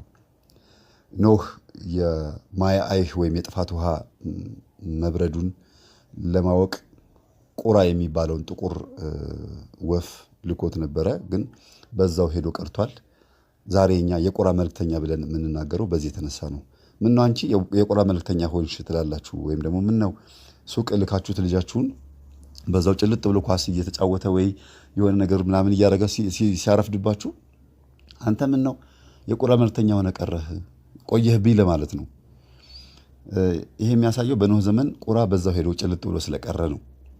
ከዛ እርግቧን ላካት። እርግቧ ደግሞ ሄዳ የጥፋት ውሃ መጉደሉን ተናገረች። የጥፋት ውሃ ጎሏል፣ ልምላሜም መጥቷል፣ እግዚአብሔር ቁጣውን አብርዷል፣ 5500 ዘመን በሙሉ የዓመተ ምሕረት የዓመተ ፍዳ አልፏል ከሚለው ጋር የተያያዘ ነው። ስለዚህ ኖህ እርግቧን ከላካት በኋላ ስትመጣ በአፏ የወይራ ዝንጣፊ ይዛን የመጣችው ሳር ይዛ መታለች የሚላሉ። ዞሮ ዞሮ ሰንበሌጥ የምናስረው ወይም ደግሞ ቄጠማ የምናስረው በአቅራቢያችን በብዛት የሚገኝ ስለሆነ ለሕዝቡ የሚዳረሰው እሱ ስለሆነ ነው እንጂ የወይራ ዝንጣፊ ነው ይዛ የመጣችው። የወይራ ዝንጣፊ ይዛ ስትመጣ ምን ማለት እንደሆነ አባቶቻችን ሲዘረዝሩት ወይራ በራሱ ትርጉም አለው። ወይራ ዛፍ ሲበቅል በጣም ረጅም ዕድሜ እያስቆጠረ ነው የሚበቅለው። ቅጠሉ በራሱ በጣም ብዙ ጥቅም አለው። ቅጠል ደግሞ በእምነት ይመሰላል። ክርስቶስን ደግሞ በማመን ነው አምላክነቱን። ሰው ሆኖ ቢወለድም መለኮት የተዋሃደው ሰው ነው ብለን ሰውም አምላክም ነው ብለን እንድናምን የግድ እውቀት ሳይሆን እምነት ነው የሚያስፈልገው። ስለዚህ ቅጠል የእምነት መገለጫ ነው። አንድ አበባ አንድ ጽጌረዳ አበባ ሲበቅል ከላይ ያለው የሚያምረው ጸዳሉ በሃይማኖት ይመሰላል። ቅጠሉ ደግሞ በእምነት፣ ፍሬው ደግሞ በምግባር ይመሰላል። አንድ ተክል ማለት ነው። ስለዚህ እዚህ ጋር ደግሞ የወይራው ቅጠል በልምላሜው ጊዜ የእምነት መገለጫ ነው። ወይራው ሲጨመቅ ደግሞ ዘይት ይወጣዋል። ወይራው ያስገኘው ዘይት ለብርሃንነት ያገለግላል፣ ያበሩታል በኩራዝ ላይ አድርገው። ይህም ትርጉሙ ምን ማለት ነው? ክርስቶስ ብርሃናችን ነህ ብለን መግለጻችን ነው። ብርሃን ሳለላችሁ በብርሃን ተመላለሱ ስላለ እሱ ብርሃን ነው። ሌላው ብርሃን ከመሆኑም አልፎ ደግሞ የወይራ ዘይት ቁስል ላይ ሲያደርጉት ቁስል ያድናል፣ ቁስል ያሽራል። የደጉ ሳምራዊን ታሪክ ሰምታችሁ ከሆነ ዘይት በቁስሉ ላይ ያፈሰሰለት ነው የሚለው። በቁስሉ ላይ ዘይት ያፈሰሰው ደጉ ሳምራዊ ነው። ደጉ ሳምራዊ ደግሞ የክርስቶስ ምሳሌ ነው። ስለዚህ ክርስቶስ ቁስላችንን የሚያሽርልን የሚያድንልን አዳኛችን መድኃኒታችን ነው ማለት ነው። ከኔ በቀር ሌላ መድኃኒት የለም ብሎ በኦሪት ላይ እንደተናገረው በአዲስ ኪዳንም ኢየሱስ መድኃኒት ተብሎ ተጠርቷል። ስለዚህ እግዚአብሔር መድኃኒት ነው፣ ክርስቶስ መድኃኒቱ ከተባለ እግዚአብሔር ወልድ ክርስቶስ መድኃኒት ነው ማለት ነው። የዘይት ሌላ ጥቅሙ ደግሞ ለምግብነት ነው የሚያገለግለው። ዛሬ እኛ ዘይትን ለምግብነት እንጠቀምበታለን። በጥንት ጊዜም ፊታቸውን እንደ ቫዝሊን ይቀቡበት ነበረ፣ ሰውነታቸውን ያወዙበት ነበረ። ክርስቶስ ውበታችን ነው፣ ክርስቶስ ምግባችን ነው። እኔ የሕይወት እንጀራ ነኝ፣ ስጋዬን ያልበላ ደሜን ያልጠጣ የዘላለም ሕይወት የለውም ብሎ እንደተናገረ ክርስቶስ ምግባችን ነው። እንዲሁም ደግሞ ፊታቸውን እንደ ቫዝሊን እንደሚጠቀሙበት ሁሉ የተለያዩ የተጨማደዱ ነገሮችን እንደምናፍታታበት ሁሉ ክርስቶስ በዚህ አማካኝነት ለሁላችንም ደስታችን፣ ፈገግታችን፣ ሰላማችን እንደሆነ ማሳያ ነው። ስለዚህ እርግቧ የወይራ ዝንጣፊ ቅጠል ይዛ የመጣችበትና ወደ ኖህ አምጥታ ያስረከበችበት ምልክቱ ክርስቶስን ይዛ የመጣችው ድንግል ማርያም ናት። አሁን እንግዲህ ቅድስት ድንግል ማርያም ክርስቶስን ጸንሳ ክርስቶስን ወልዳ ለዓለም አስረክባለች። እርግቧም ደግሞ ወይራ ዝንጣፊ ይዛ መታ ለኖህ አስረክቧለች። ኖህ የካህናት ምሳሌ፣ ኖህ የሕዝቡ ምሳሌ፣ ኖህ በእግዚአብሔር ፊት ጻድቅ ሆኖ ተገኘ ነው የሚለው መጽሐፍ ቅዱስ። ስለዚህ ኖህ የዋሃንና የብፁዓን በእምነት የሚቀበሉ የዛሬዎቹ ክርስቲያኖች ምሳሌ ነው ማለት ነው። ኖህ በእግዚአብሔር ፊት ጻድቅ ሆኖ ተገኘ። በወቅቱ የነበሩት ግብረ ሰዶሞች ነበሩ። በወቅቱ ሌዝቢያን ነበሩ። በወቅቱ ቁመተ ረጃጅሞች ጃይንቶች ነበሩ። አጫጭሮችም ነበሩ። ከእንስሳ ጋር የተዳቀሉ ነበሩ። ከተለያዩ አይነት እንትኖች ጋር ዘር እያዳቀሉ ብዙ ህዝቦችን ያዋልዱ የነበሩ ህዝቦች ነበሩና በኃጢአት የተጨማለቁ ህዝቦች ነበሩ። ኖህ ግን ከነ ልጆቹ ንጹሕና ጻድቅ ሆኖ ተገኘ ነው የሚለው። ስለዚህ ራሱ ንጹሕ ሆኖ ለሚስቱም ታማኝ ሆኖ ልጆቹንም በንጽህና አሳድጎ ያለ ኖህ የዚህ ዘመን ያለ የንጹሕ ክርስቲያን ታማኝ ሆኖ ስጋ ወደሙን የሚቀበል ክርስቲያን ምሳሌ ነው ማለት ነው። በኖህ ዘመን ሰላም ወርዷል፣ የቁጣ ውሃ ቆሟል። ስለዚህ ይህንን የወይራ ዝንጣፊ ልትቀበለኝ ይገባሃል ብላ ወደ ኖህ እርግቧ ይዛ መታ እንደሰጠችው ሁሉ ዛሬም ደግሞ እመቤታችን ቅድስት ድንግል ማርያም ክርስቶስን ይዛ መታ ታበስረናለች። በካህናት አንደበት በኩል የወይራ ዝንጣፊ ይዛ መታ እርግቧ እንዳስረከበች ካህናትም በቅዳሴያቸውም ሆነ በተለያዩ አይነት ጸሎቶቻቸው ሰላም ወርዷል፣ የቁጣ ዘመን አልፏል፣ ዓመተ ምሕረት፣ ዓመተ ፍዳ፣ ዓመተ ኩነኔ፣ ዓመተ ዓለም አልፏል ብለን የማርያምን ቃል ወይም የቅድስት ድንግል ማርያምን ዜና አብሳሪነት በአንደበቷ ባትናገረውም በተግባር የገለጠችበት ነው። በመስቀል እግር ስር በ9 ሰዓት እናት ሆና የተሰጠችበት ነው። በነገራችን ላይ 9 ሰዓት ላይ ጸሎት እንድንጸልይ የሚደረገው ሌሊትም ቀንም የምንጸልየው እመቤታችን እናት ሆና የተሰጠችበት ሰዓት ነው። በእርግጥ እሷ ስትወለድ ነው እናት ሆና የተሰጠችው፣ ግን እነሆ ልጅሽ እነኋት እናትህ ብሎ ያረጋገጠበት ሰዓት ስለሆነ 9 ሰዓት ላይ እመቤታችንን ተረክበናል። ደሙን ያፈሰሰበት ሰዓት ነው። ተፈጸመ ብሎ ዘንበል ያለበት ሰዓት ነው። ማርያምና ዮሐንስ ብቻ ናቸው በመስቀል እግር ስር የተገኙት። ማንም እዛ ቦታ ላይ ሌላ ሰው የተገኘ የለም።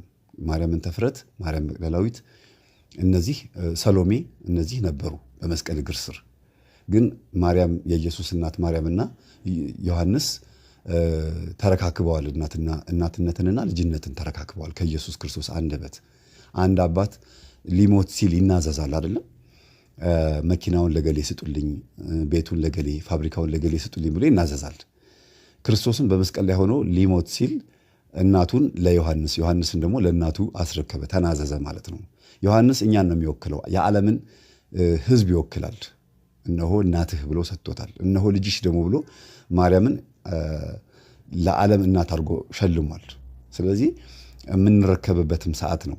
ማርያም መታ ለኖህ ወይራ ዝንጣፊ ስትሰጠው ኖህ ተቀብሏት መልሶ ወደ ቤተ መቅደስ ነው ያስገባት። አያችሁ አይደለ? ወደ መርከቡ እርግቧ ስትገባ መርከብ የቤተ ክርስቲያን ምሳሌ ናት። መርከቧ በሶስት ክፍል የተሰራችው ቅድስት፣ መቅደስና ማህሌት ተብሎ አባቶቻችን የከፈሉት ነው። ያም የእመቤታችን የቅድስት ድንግል ማርያም ምሳሌ ነው። ወደ ቤተ መቅደስ መግባቷ ዛሬ ታቦቱ ላይ መስዋዕት መቅረቡ ምሳሌ ነው። ስለዚህ እያንዳንዱ ነገር ትርጉም አለው። ሰንበሌጡን ግንባራችን ላይ ማሰራችን ሰላም ወርዷል፣ ፍቅር መጥቷል፣ ክርስቶስ ሰላም አውርዶልናል። እንዲያውም ቅዳሴ ላይ ሰምታችሁ ከሆነ ሰላም ለኩልክሙ ብሎ ይናገራል። ሰላም ለሁላችሁ ይሁን የሚለውን ማለት ነው ካህናት ይናገራሉ። ምስለ መንፈስከ ብለን እንመልሳለን። እኛም እንደ ቃል ይሁንልን ብለን እንመልሳለንና አዳምና ኢየሱስ ክርስቶስ ወይም የአዳም ዘርና ኢየሱስ ክርስቶስ በሲኦል የተነጋገሩበት ቋንቋ ነው። ዝም ብለን ቅዳሴ ላይ እንደፈለግን የምናወራው ቋንቋ አይደለም። ቅዳሴው ረጅም ሰዓት እኮ የሚጸለየው የሚቀደሰው የክርስቶስን የሕማሙን፣ የትንሣኤውን፣ የሞቱን፣ የእርገቱን፣ የወንጌሉን ሁሉንም ነገር ዘርዝረው ስላሰፉት እንጂ ሌላ ነገር ተፈልጎ አይደለም። ዛሬ ተሐድሶዎቹም ሆኑ ሐራጥቃዎች ወይም ደግሞ የመናፍቃን ርዝራዦች ቅዳሴው ረጅም ሰዓት ነው፣ ህዝቡን ማሰልቸት ነው ይላሉ። ግን የክርስቶስን ፍቅር ከገባቸው ቢገባቸው ኖሮ የበለጠ ይወዱት ነበር። እነሱ ኢየሱስዬ ኢየሱስዬ ብለው እንደሚጠሩት የሚወዱት ይመስላሉ። ዛሬ ላይ ግን ቅዳሴ ላይ ቆመው ቢያስቀድሱ የክርስቶስን ፍቅር በደንብ ይረዱት ነበረ። የድንግል ማርያምን ስሟን ያከብሩት ነበረ። ታቦት ድንግል ማርያም፣ ጽላት ክርስቶስ መሆኑን ያውቁ ነበረ። ጽላት በታቦት ውስጥ ይቀመጣል። ታቦት የጽላት ማስቀመጫ ነው።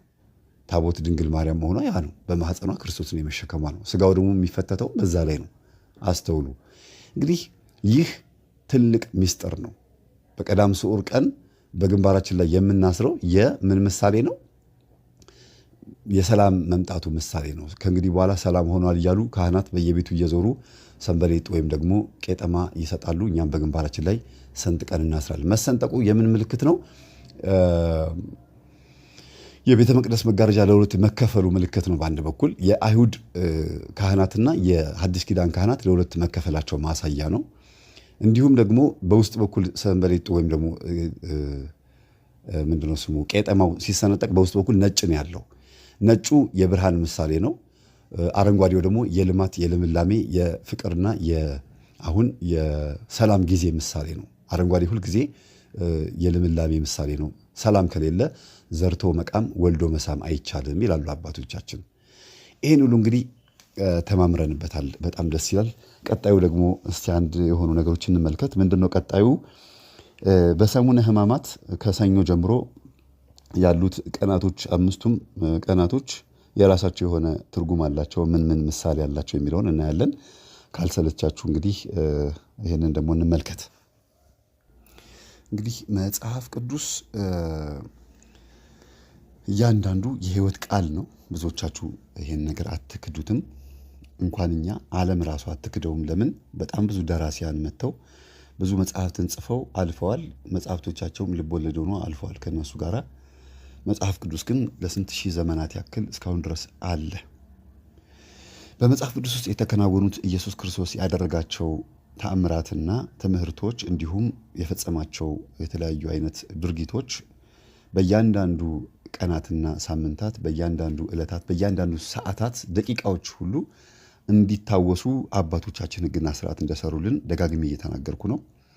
ኖህን እንድናስበው ቀዳም ስዑር ላይ ሰንበሌጥ ካሰርን ሕማሙን እንድናስበው 5 ቀን ከተወሰነ እንግዲህ በመጽሐፍ ቅዱስ ውስጥ የቀረ ቃል የለም ማለት ነው። በዓመት ሁል ጊዜ መጽሐፍ ቅዱስን እንዳለ እናገላብጠዋለን ማለት ነው። ደስ አይልም?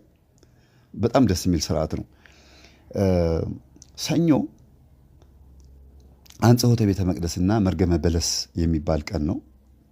አንጽሖተ ቤተ መቅደስ ማለት ቤተ መቅደሱን ያነጻበት ቀን ነው።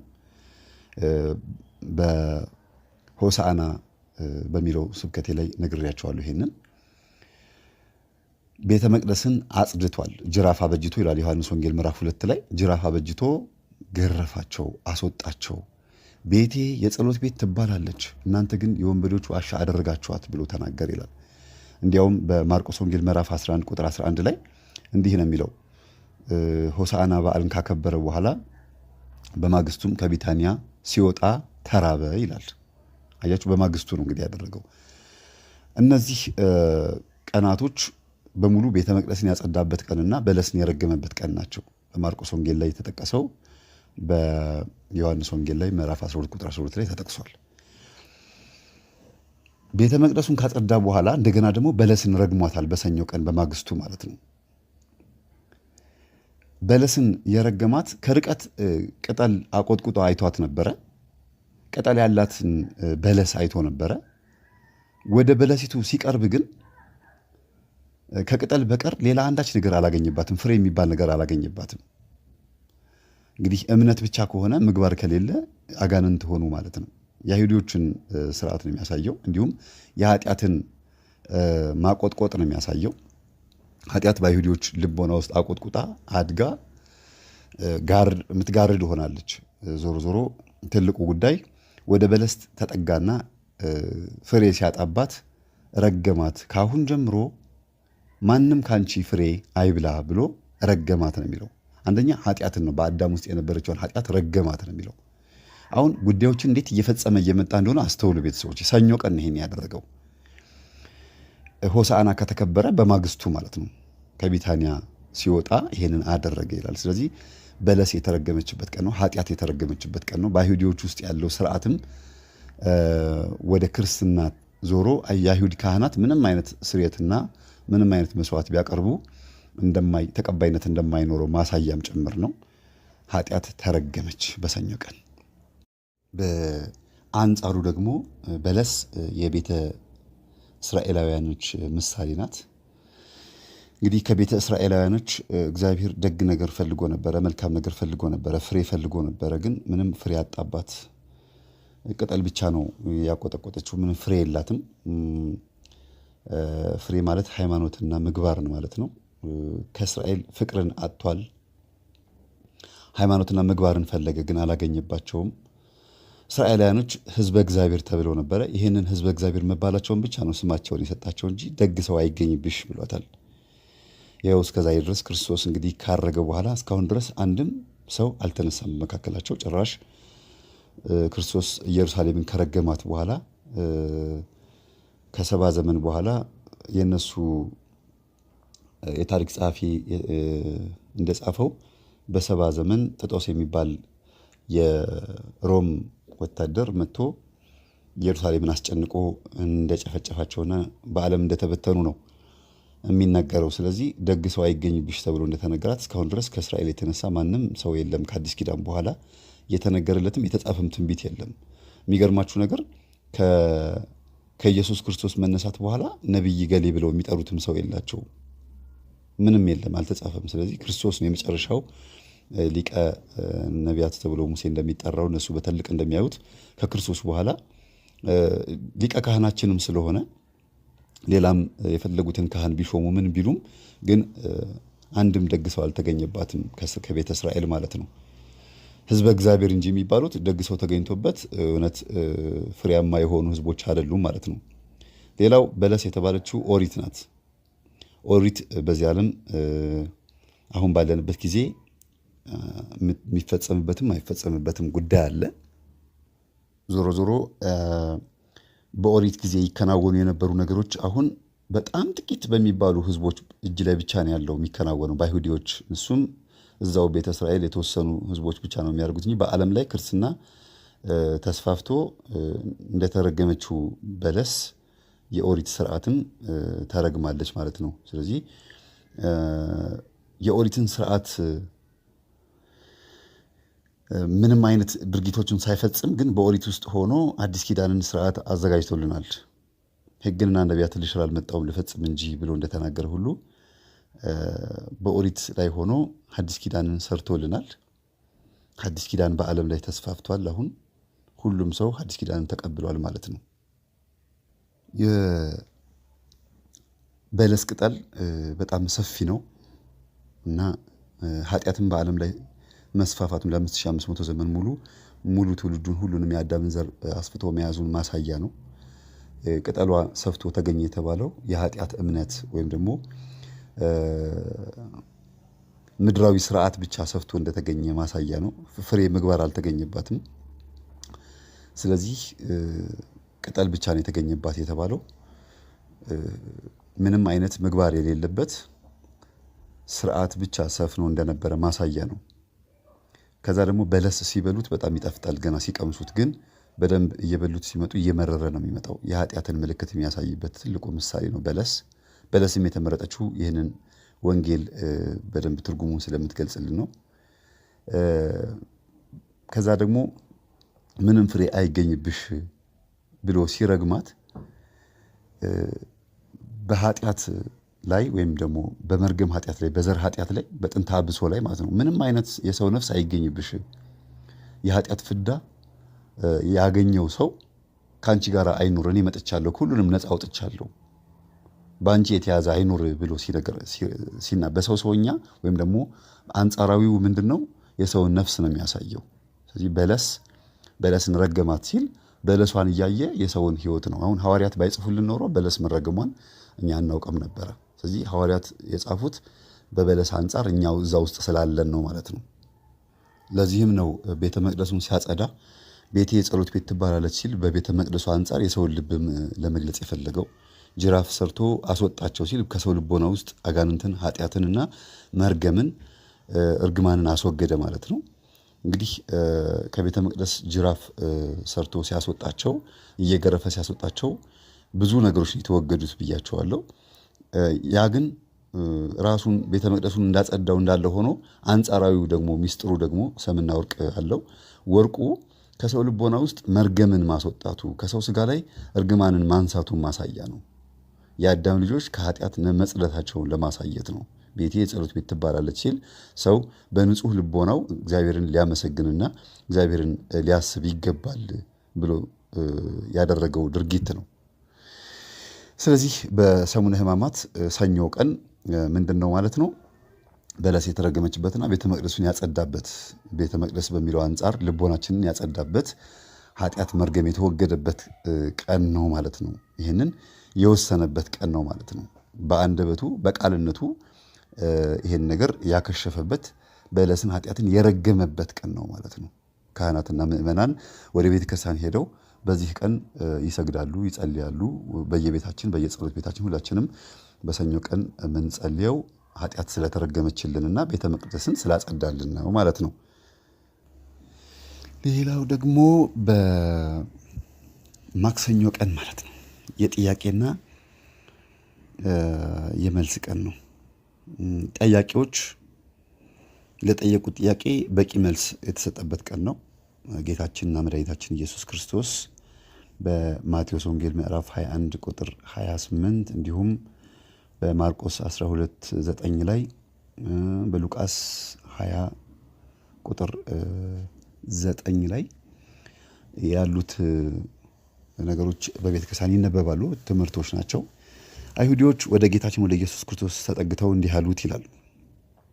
በማቴዎስ ወንጌል ምዕራፍ 21 ቁጥር 23 ወደ መቅደስም ገብቶ ሲያስተምር የካህናት አለቆችና የሕዝብ ሽማግሌዎች ወደ እርሱ ቀረቡና በምን ስልጣን እነዚህን ታደርጋለህ? ይህንን ስልጣን ማን ሰጠህ? አሉት።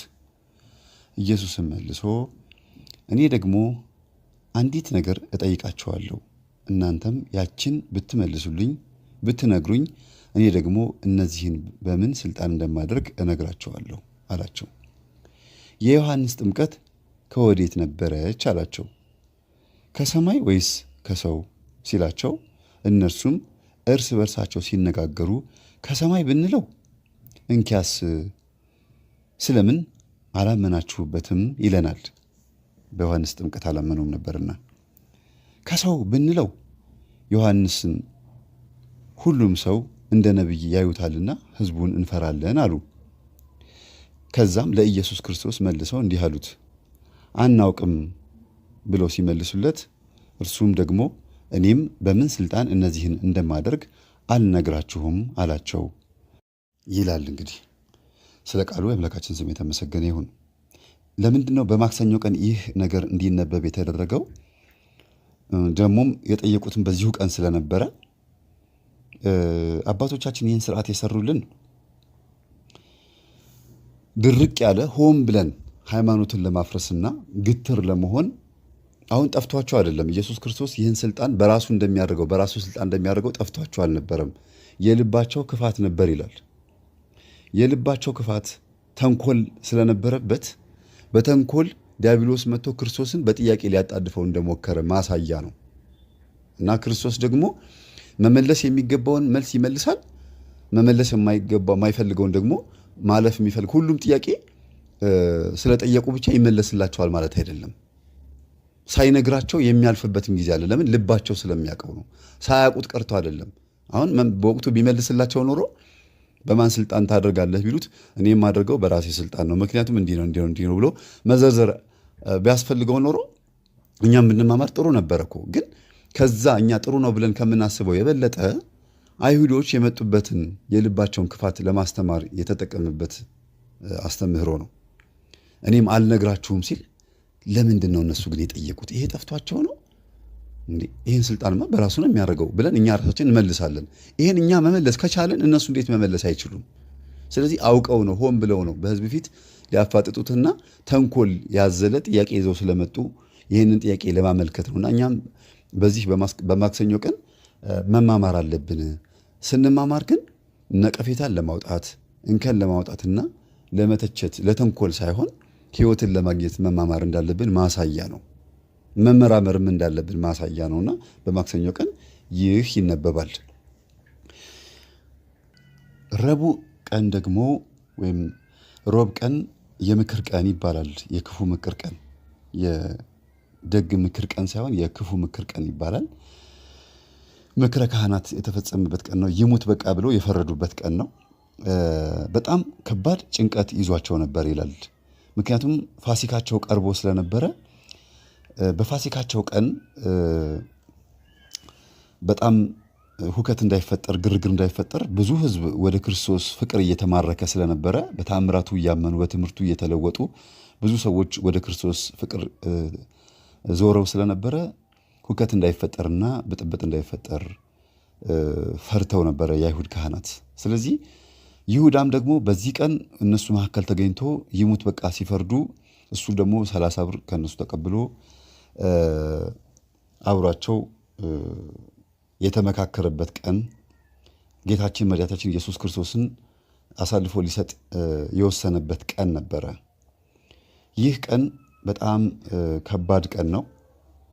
ይሁዳ ጭንቀታቸውን ያስወገደበት ቀን ነበረ። የኃጢአት ምክር መክሯቸው እኔ አሳልፌ እሰጣችኋለሁ 30 ብር ብቻ ስጡኝ ብሏቸው አኬልዳማ ወይም የደም መሬት ተብሎ ከሚጠራው የ30 ብር ላይ አንስተው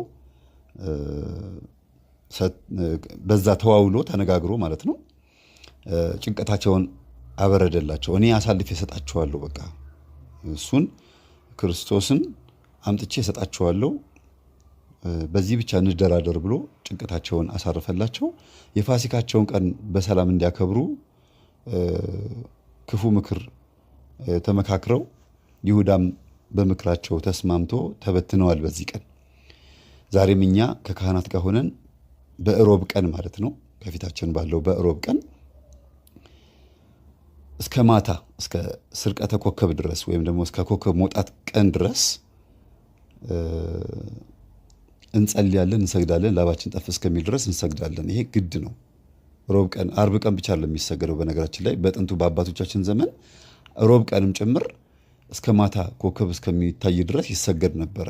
ጌታችንን ይሙት በቃ ብለው ሲፈርዱበት፣ ይገደል በቃ ተብሎ ሲወሰንበት ከመስማት በላይ በጣም ከባድ ነገር የለምና ከተሰቀለበት ቀን እኩል የተፈረደበትም ቀን ሮብና አርብ የምንጾመውም ለዚህ ስለሆነ በዚህም ቀን ይሰገዳል፣ በዚህም ቀን ይጸለያል፣ ይለቀሳል፣ ደረት ይደቃል። ጌታ ሆይ ለኔ ስትል ይህን ውሳኔ ተቀበልክ፣ ይህን ፍርድ ተቀበልክ፣ ለዚያውም ከአይሁድ ካህናት ብቻ ሳይሆን ከመረጥከው ከአስቆሮቱ ከይሁዳም አንደበት ጭምር አንተ ልትሸጥ ራስህን ሰጥተሃልና አቤቱ ቤዛችን ሆይ እናመሰግንሃለን ብለን ሕማሙን ከምስጋና ጋር የምናስብበት ቀን ነው። በተያያዥነትም ይኸው ቀን ደግሞ መልካም መዓዛ ያለው ቀን ተብሎም ይጠራል በአባቶቻችን ቋንቋ። ምክንያቱም በአልባስጥሮስ ብልቃጥ የተሞላ ሽቶ የተርከፈከፈበት እንዲሁም በስምዖን ዘለምጽ ተብሎ በሚጠራው ሰው ቤት ውስጥ ክርስቶስ ለመቅደላዊት ማርያም ለማርያም እንተፍረት ያደረገላትን የኃጢአት ስርየትና የዝሙት መንፈስ የተመታበት ቀን ነው። ምክንያቱም እስራኤላውያንን በብዛት ይጥላቸው የነበረው ትልቁ መንፈስ እና በሽታ ዝሙት ነበረ። የበልዓም ምክር ተብሎ የሚጠራ የነበረው ይሄው ነው። እስራኤላውያኖች በጣም ብዙ ህዝቦች ሆነው ወደ ተስፋይቱ ምድር ሲሄዱ ብዙ ሰራዊት ያለቀበትም አንዱ ትልቁ መንገድ ዝሙት ስለነበረ የዝሙት መንፈስ የተመታበት ቀን ነው። ክርስቶስ በዚህ ቀን ኃጢአትሽ ተወግዶልሻል ብሎ ኃጢአቷን ብቻ ሳይሆን የዝሙት መንፈስንም 7 ጋኔን በላዩ ላይ አድሮባት ነበር። ይህን መንፈስ የመታበትም ቀን ነው። ስለዚህ ሽቶ በራሱ ላይ አርከፍክፋበት በፀጉሯ በእንባዋ እግሩን አብሳ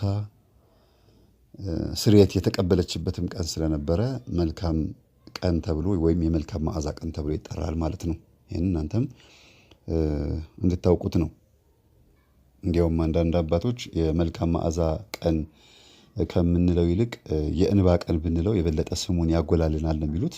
ዞሮ ዞሮ ሁለቱም መልካም ነው፣ ግን የእንባ ቀንም ይባላል። የእንባ ቀን ማለት ማርያም እንተፍረት በእግሩ ስር ድፍት ብላ ስለ ኃጢአቷ በጌታችን እግር ስር ድፍት ብላ ያለቀሰችበት ቀን ነው። ጌታ ሆይ እኔ ኃጢአተኛዋን ቀርበህ ስላናገርከኝ አመሰግንሃለሁ። ሌሎች ምራቃቸውን ሲተፉብኝ፣ ሌሎች ሲያስወግዱኝ፣ ሲያባርሩኝ፣ ሲጠየፉኝ፣ አንተ ግን ኃጢአቴን ሳታይ አቅርበኸኛልና አመሰግንሃለሁ። አቤቱ ቤዛዬና አምላኬ ኢየሱስ ክርስቶስ ሆይ ስምህ የተመሰገነ ይሁን እያልን ልክ እንደ ማርያም እንተፍረት የምናለቅስበት ቀን ነው። የእንባ ቀን፣ ስለ ኃጢአታችን የምናለቅስበት ቀን ነው መሆን ያለበት ብለው አባቶቻችን ይናገራሉ። ሐሙስ ቀን ደግሞ በጣም ብዙ ስያሜ ያላት፣ እጅግ በጣም ብዙ ስያሜን ያላት እንግዲህ ጸሎተ ሐሙስ ይባላል የመጀመሪያው ስያሜዋ። በሰሙነ ሕማማት ውስጥ ካሉት ቀናቶች ውስጥ በጣም ተወዳጇና ደስ የምትል ቀን የምትባለው ሐሙስ ቀን ነው። እኔም በጣም ነው የምወዳት ይህችን ቀን። በእርግጥ ሁሉም ቀን አስተማሪ ነው፣ ግን የተለየች ቀን ናት። ቅድም እንዳልኳችሁ ጉልባን የሚበላበትም ቀን ነው። ግን ከዛ ባለፈ ግን ብዙ ሚስጥር የሚነገርባትና ብዙ ሚስጥር የሚከናወንባት አባቶች ጳጳሳትም ወርደው በጣም ብዙ ስርዓቶችን የሚፈጽሙበት ቀን ነው። ጸሎተ ሐሙስ ይባላል የመጀመሪያው ስያሜ። ክርስቶስ አብነት ሊሆነን ምሳሌ ሊሆነን በማርቆስ ወንጌል 14 ቁጥር 32 ላይ ሉቃስ 22 ላይም ጭምር ቁጥር 40 ላይ ያደረገውን ጸሎት የሚያሳይ ነውና ክርስቶስ የሚጸልይ ሆኖ ወይም ደካማ ሆኖ አይደለም። ላብና ደም እስኪያልበው የተከዘበትና ያለቀሰበት የጸለየበትም ቀን ነው። ያ ምንድነው? በአንጻረ ነቢያት አልቅሰዋል። የኦሪት ካህናት ብዙዎቹ ንጹሐን ምእመናን የዋሆች በወቅቱ የነበሩት ለምልጃ ለሕዝቡ ጸሎትም ሆነ ለራሳቸው ጸሎት ጸልየዋልና የእነሱን ጸሎት አጠረቃቅሞ በሙሉ በአንድ ጊዜ ጸልየላቸው ማለት እንዲህ ብላችሁ ጸልዩ ብሎ አብነት ሊሆነን የጸለየበት ቀን። እንዲያውም ቅርብ ጊዜ የለቀኩት መዝሙር ላይ አለ። ላብና ደም እስኪያልበው ተከዘልን በጌቴ ሴማኒ በጨለማው የሚለውን መዝሙር ከዚህ ጋር የተያያዘ ነው። ጸሎተ ሐሙስ ይባላል።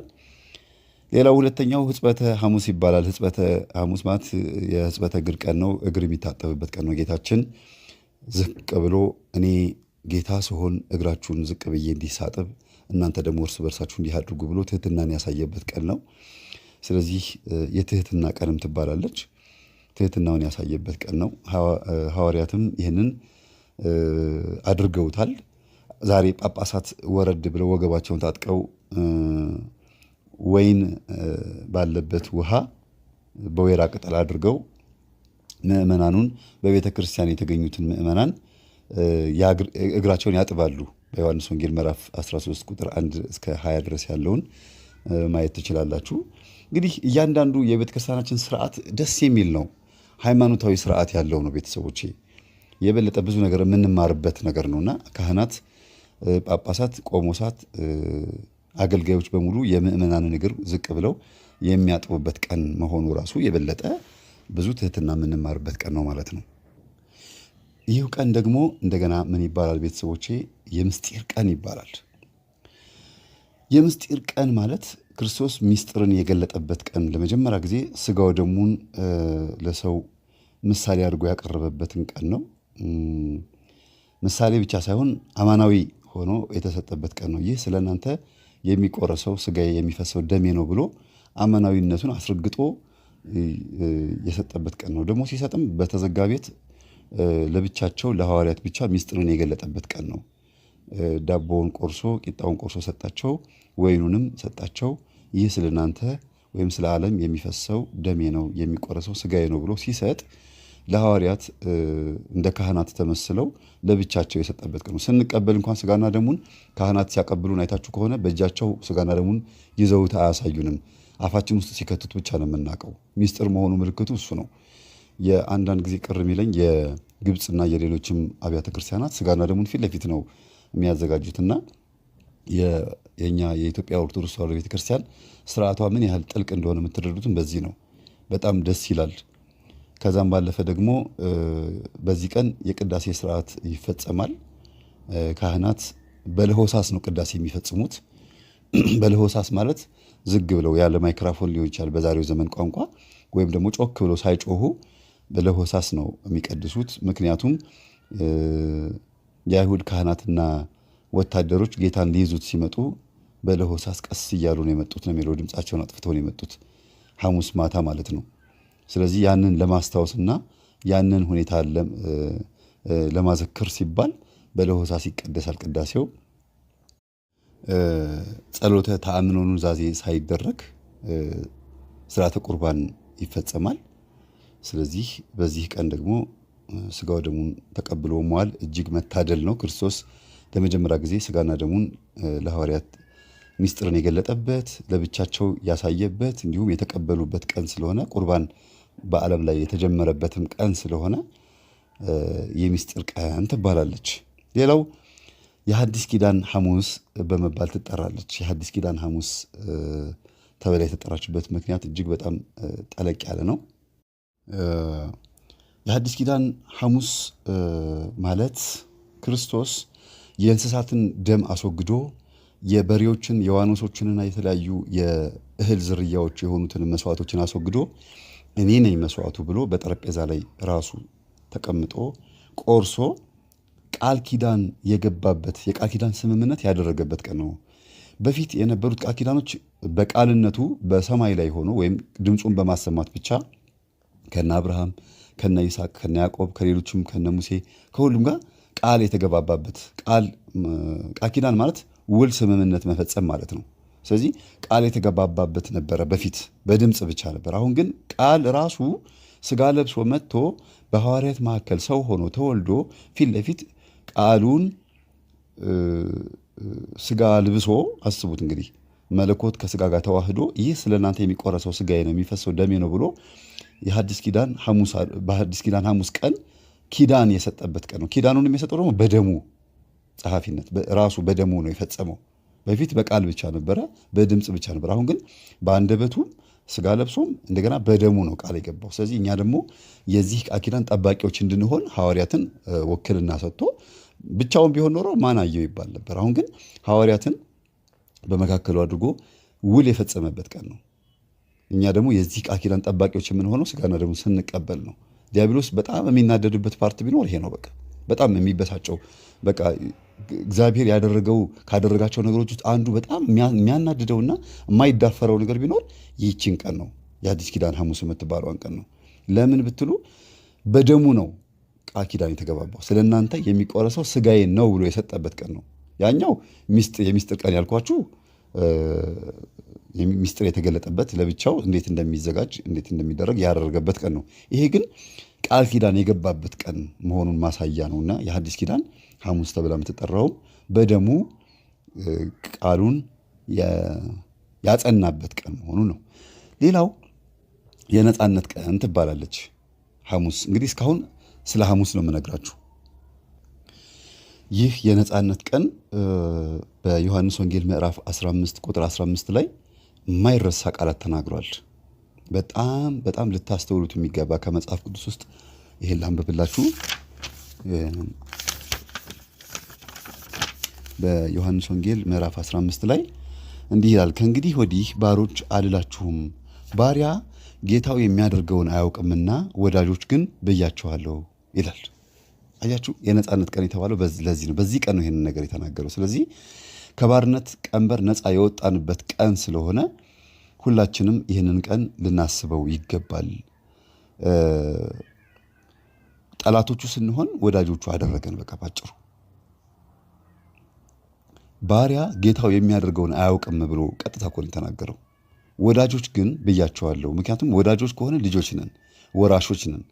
መንግስቱን የምንወርስ መንግስተ ሰማያት የተሰራልን ገነት የተዘጋጀችልን መሸጋገሪያ ስጋና ደሙ የተሰጠን እኔ በር ነኝ፣ በእኔ በቀር ወደ አብ ልትደርሱ አትችሉም አለ። አስቡት፣ ስጋና ደሙን ካልተቀበልን ህይወት አናገኝም። ህይወት ካላገኘን ደግሞ ልባችን አይመለስም፣ ንጹህ ልንሆን አንችልም። ቤተ መቅደሱን አጸዳ በሚለው አንጻር ውስጥ ልባችንን አጸዳ በሚለው ያዙት ያልኳችሁ በር ነው። ክርስቶስ ህይወት ራሱ ህይወት ሆኖ በር ነው። አስተውሉ ቤተሰቦቼ፣ ይህ የነጻነት ቀን ነው፣ የሐሙስ ቀን። በዚህ ቀን ብዙዎቻችን ነፃ ወጥተናል። በጣም ደስ ይላል። የአምላካችን ስም የተመሰገነ ይሁን። በአጠቃላይ ሁለት ነገሮችን እናያለን ተጨማሪ ማለት ነው። ይሁዳ ጌታችንን በመሳም አሳልፎ የሰጠበት ቀን ነው። ሐሙስ ማታ ጌታችንን የሳመበት ምክንያት አጠቃላይ በሰሙነ ሕማማት መሳሳም አይፈቀድም የሚባለውም ለዚህ ነው። ምክንያቱም የጌታችን የኢየሱስ ክርስቶስ መልክና የፀጉሩ ሁኔታ ወይም ደግሞ የዮሐንስ ወንጌላዊው መልክ፣ ቁመት አጠቃላይ ተመሳሳይ ነው መልካቸው እና ዮሐንስ ወንጌላዊ ደግሞ ብዙ ጊዜ የጌታችንን ልብስ አባቶቻችን በሚስጥር ሲናገሩ የጌታችንን ልብስ እየለበሰ ይታይ ነበረ። ልብሱ መጎናጸፊያውን ይለብስና በሐዋርያት ፊት ይታይ ነበረ። እንዲያውም ዮሐንስ ትዳር ያልያዘውና የወሲብ ፍላጎት ወይም ደግሞ የሩካቤ ፍላጎትን በለው ይሄ ፍላጎት የጠፋለት የሚባለው የጌታችንን ልብስ ሲለብስ ነው። በድንግልና ኖሮ ተሰውሮ ያለፈው ተሰውሯል ነው የሚባለው።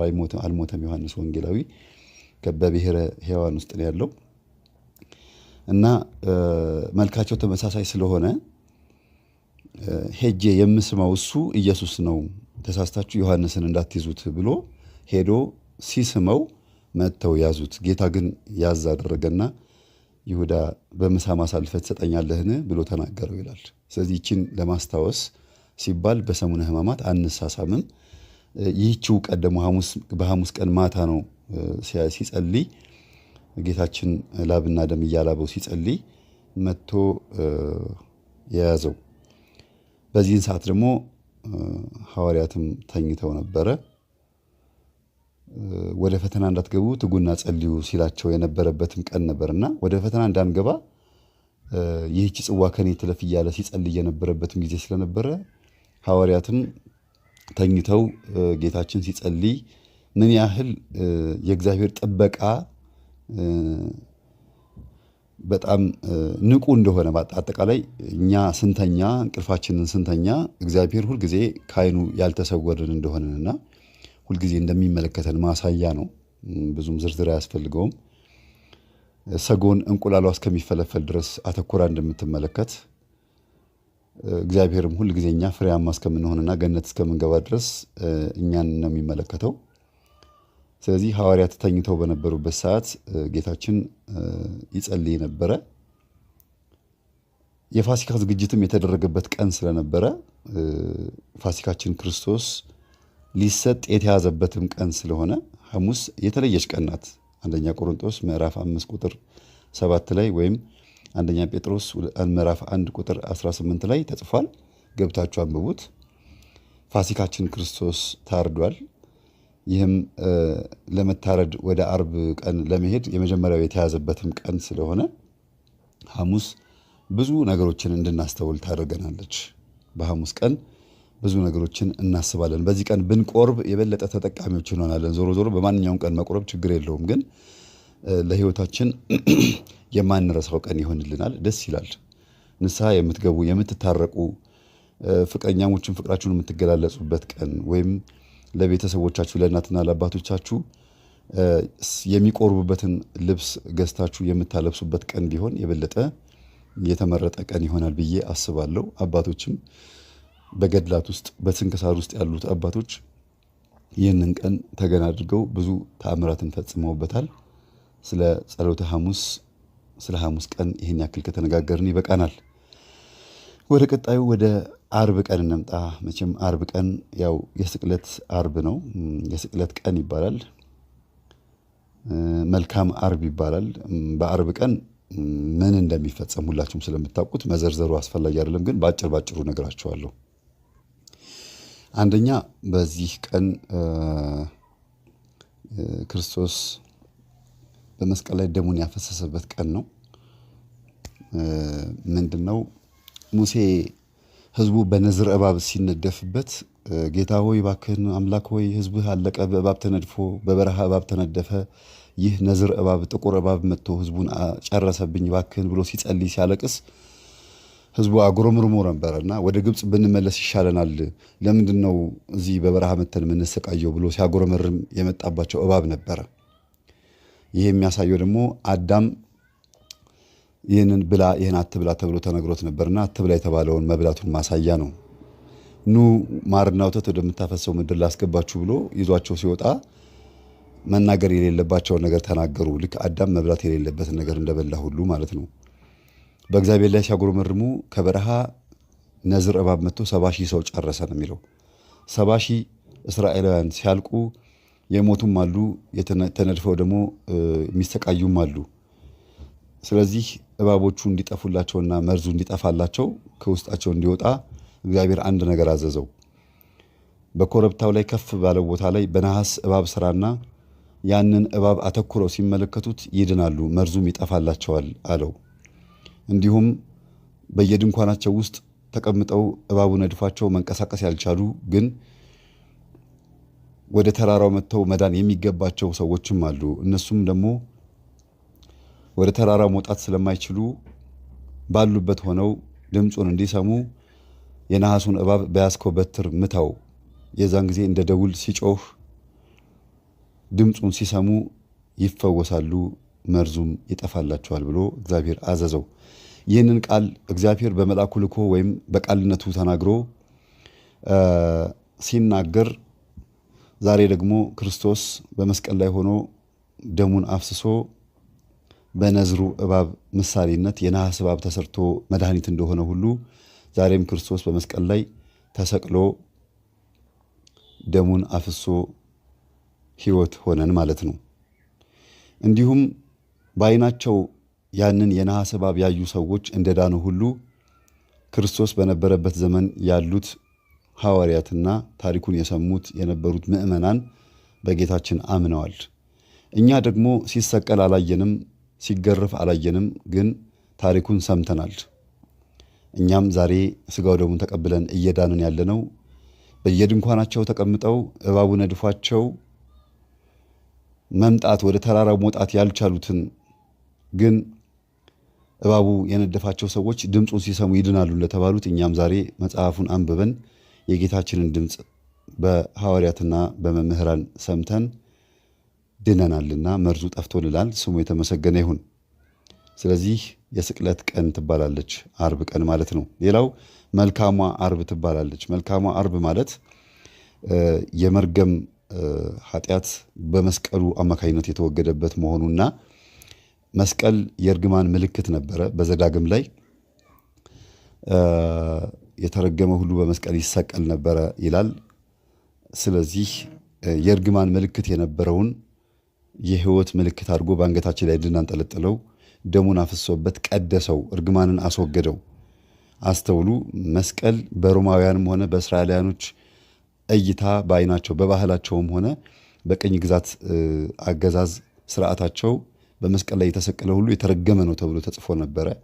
አሁን ግን ጌታችንና አምላካችን መድኃኒታችን ኢየሱስ ክርስቶስ በመስቀል ላይ ደሙን አፍስሶ ስጋውን ቆርሶ መስቀልን ባርኮ እርግማኑን አስወግዶ በአንገት ላይ የሚንጠለጠል ዲያብሎስን ድል የምናደርግበት ርር ትክን የሚልበት መስቀሉን ሲመለከት ዋጋ የተከፈለበት መሆኑን ስለሚያውቅ ስንት ዘመን ሙሉ ህዝቡን በዚህ ላይ ሰቅዬ ደሙን ሳፈስበትና ስገል የነበርኩበትን ዕቃ ቀይሮ የህይወት ምልክት አደረገብኝ ብሎ እንዲናደድ አደረገ። ስለዚህ መልካሙ ዓርብ ትባላለች። ይህች ዓርብ የተባረከች ቀን ስለሆነች የአምላካችን ስም የተመሰገነ ይሁን። በዓርብ ቀን አዳም ተፈጥሯል። በዓርብ ቀን ጌታችንና አምላካችን መድኃኒታችን ኢየሱስ ክርስቶስ ተሰቅሎበታል። ድጋሚ የተወለድንበት ቀን ነው። ህይወት የተሰጠበት ቀን ነው። አዳም በተፈጠረበት ቀን ነው የዳነው ማለት ነው። በዚህ ቀን ስዕላት በሙሉ ወጥተው በፍሬም ያሉ ስዕሎች ይወጣሉ።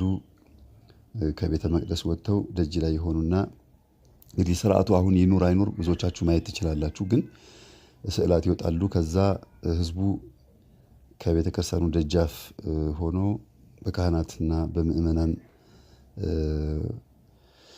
ጸሎት እግዚኦታ ወዛቸው ጠፍ እስከሚል ድረስ ይሰግዳሉ።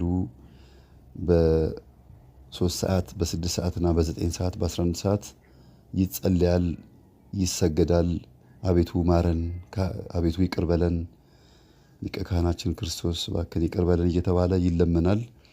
እንዲሁም ሰቀሉት፣ አገትዎ፣ ሰቀልዎ እየተባለ ይለመናል፣ ይጸለያል።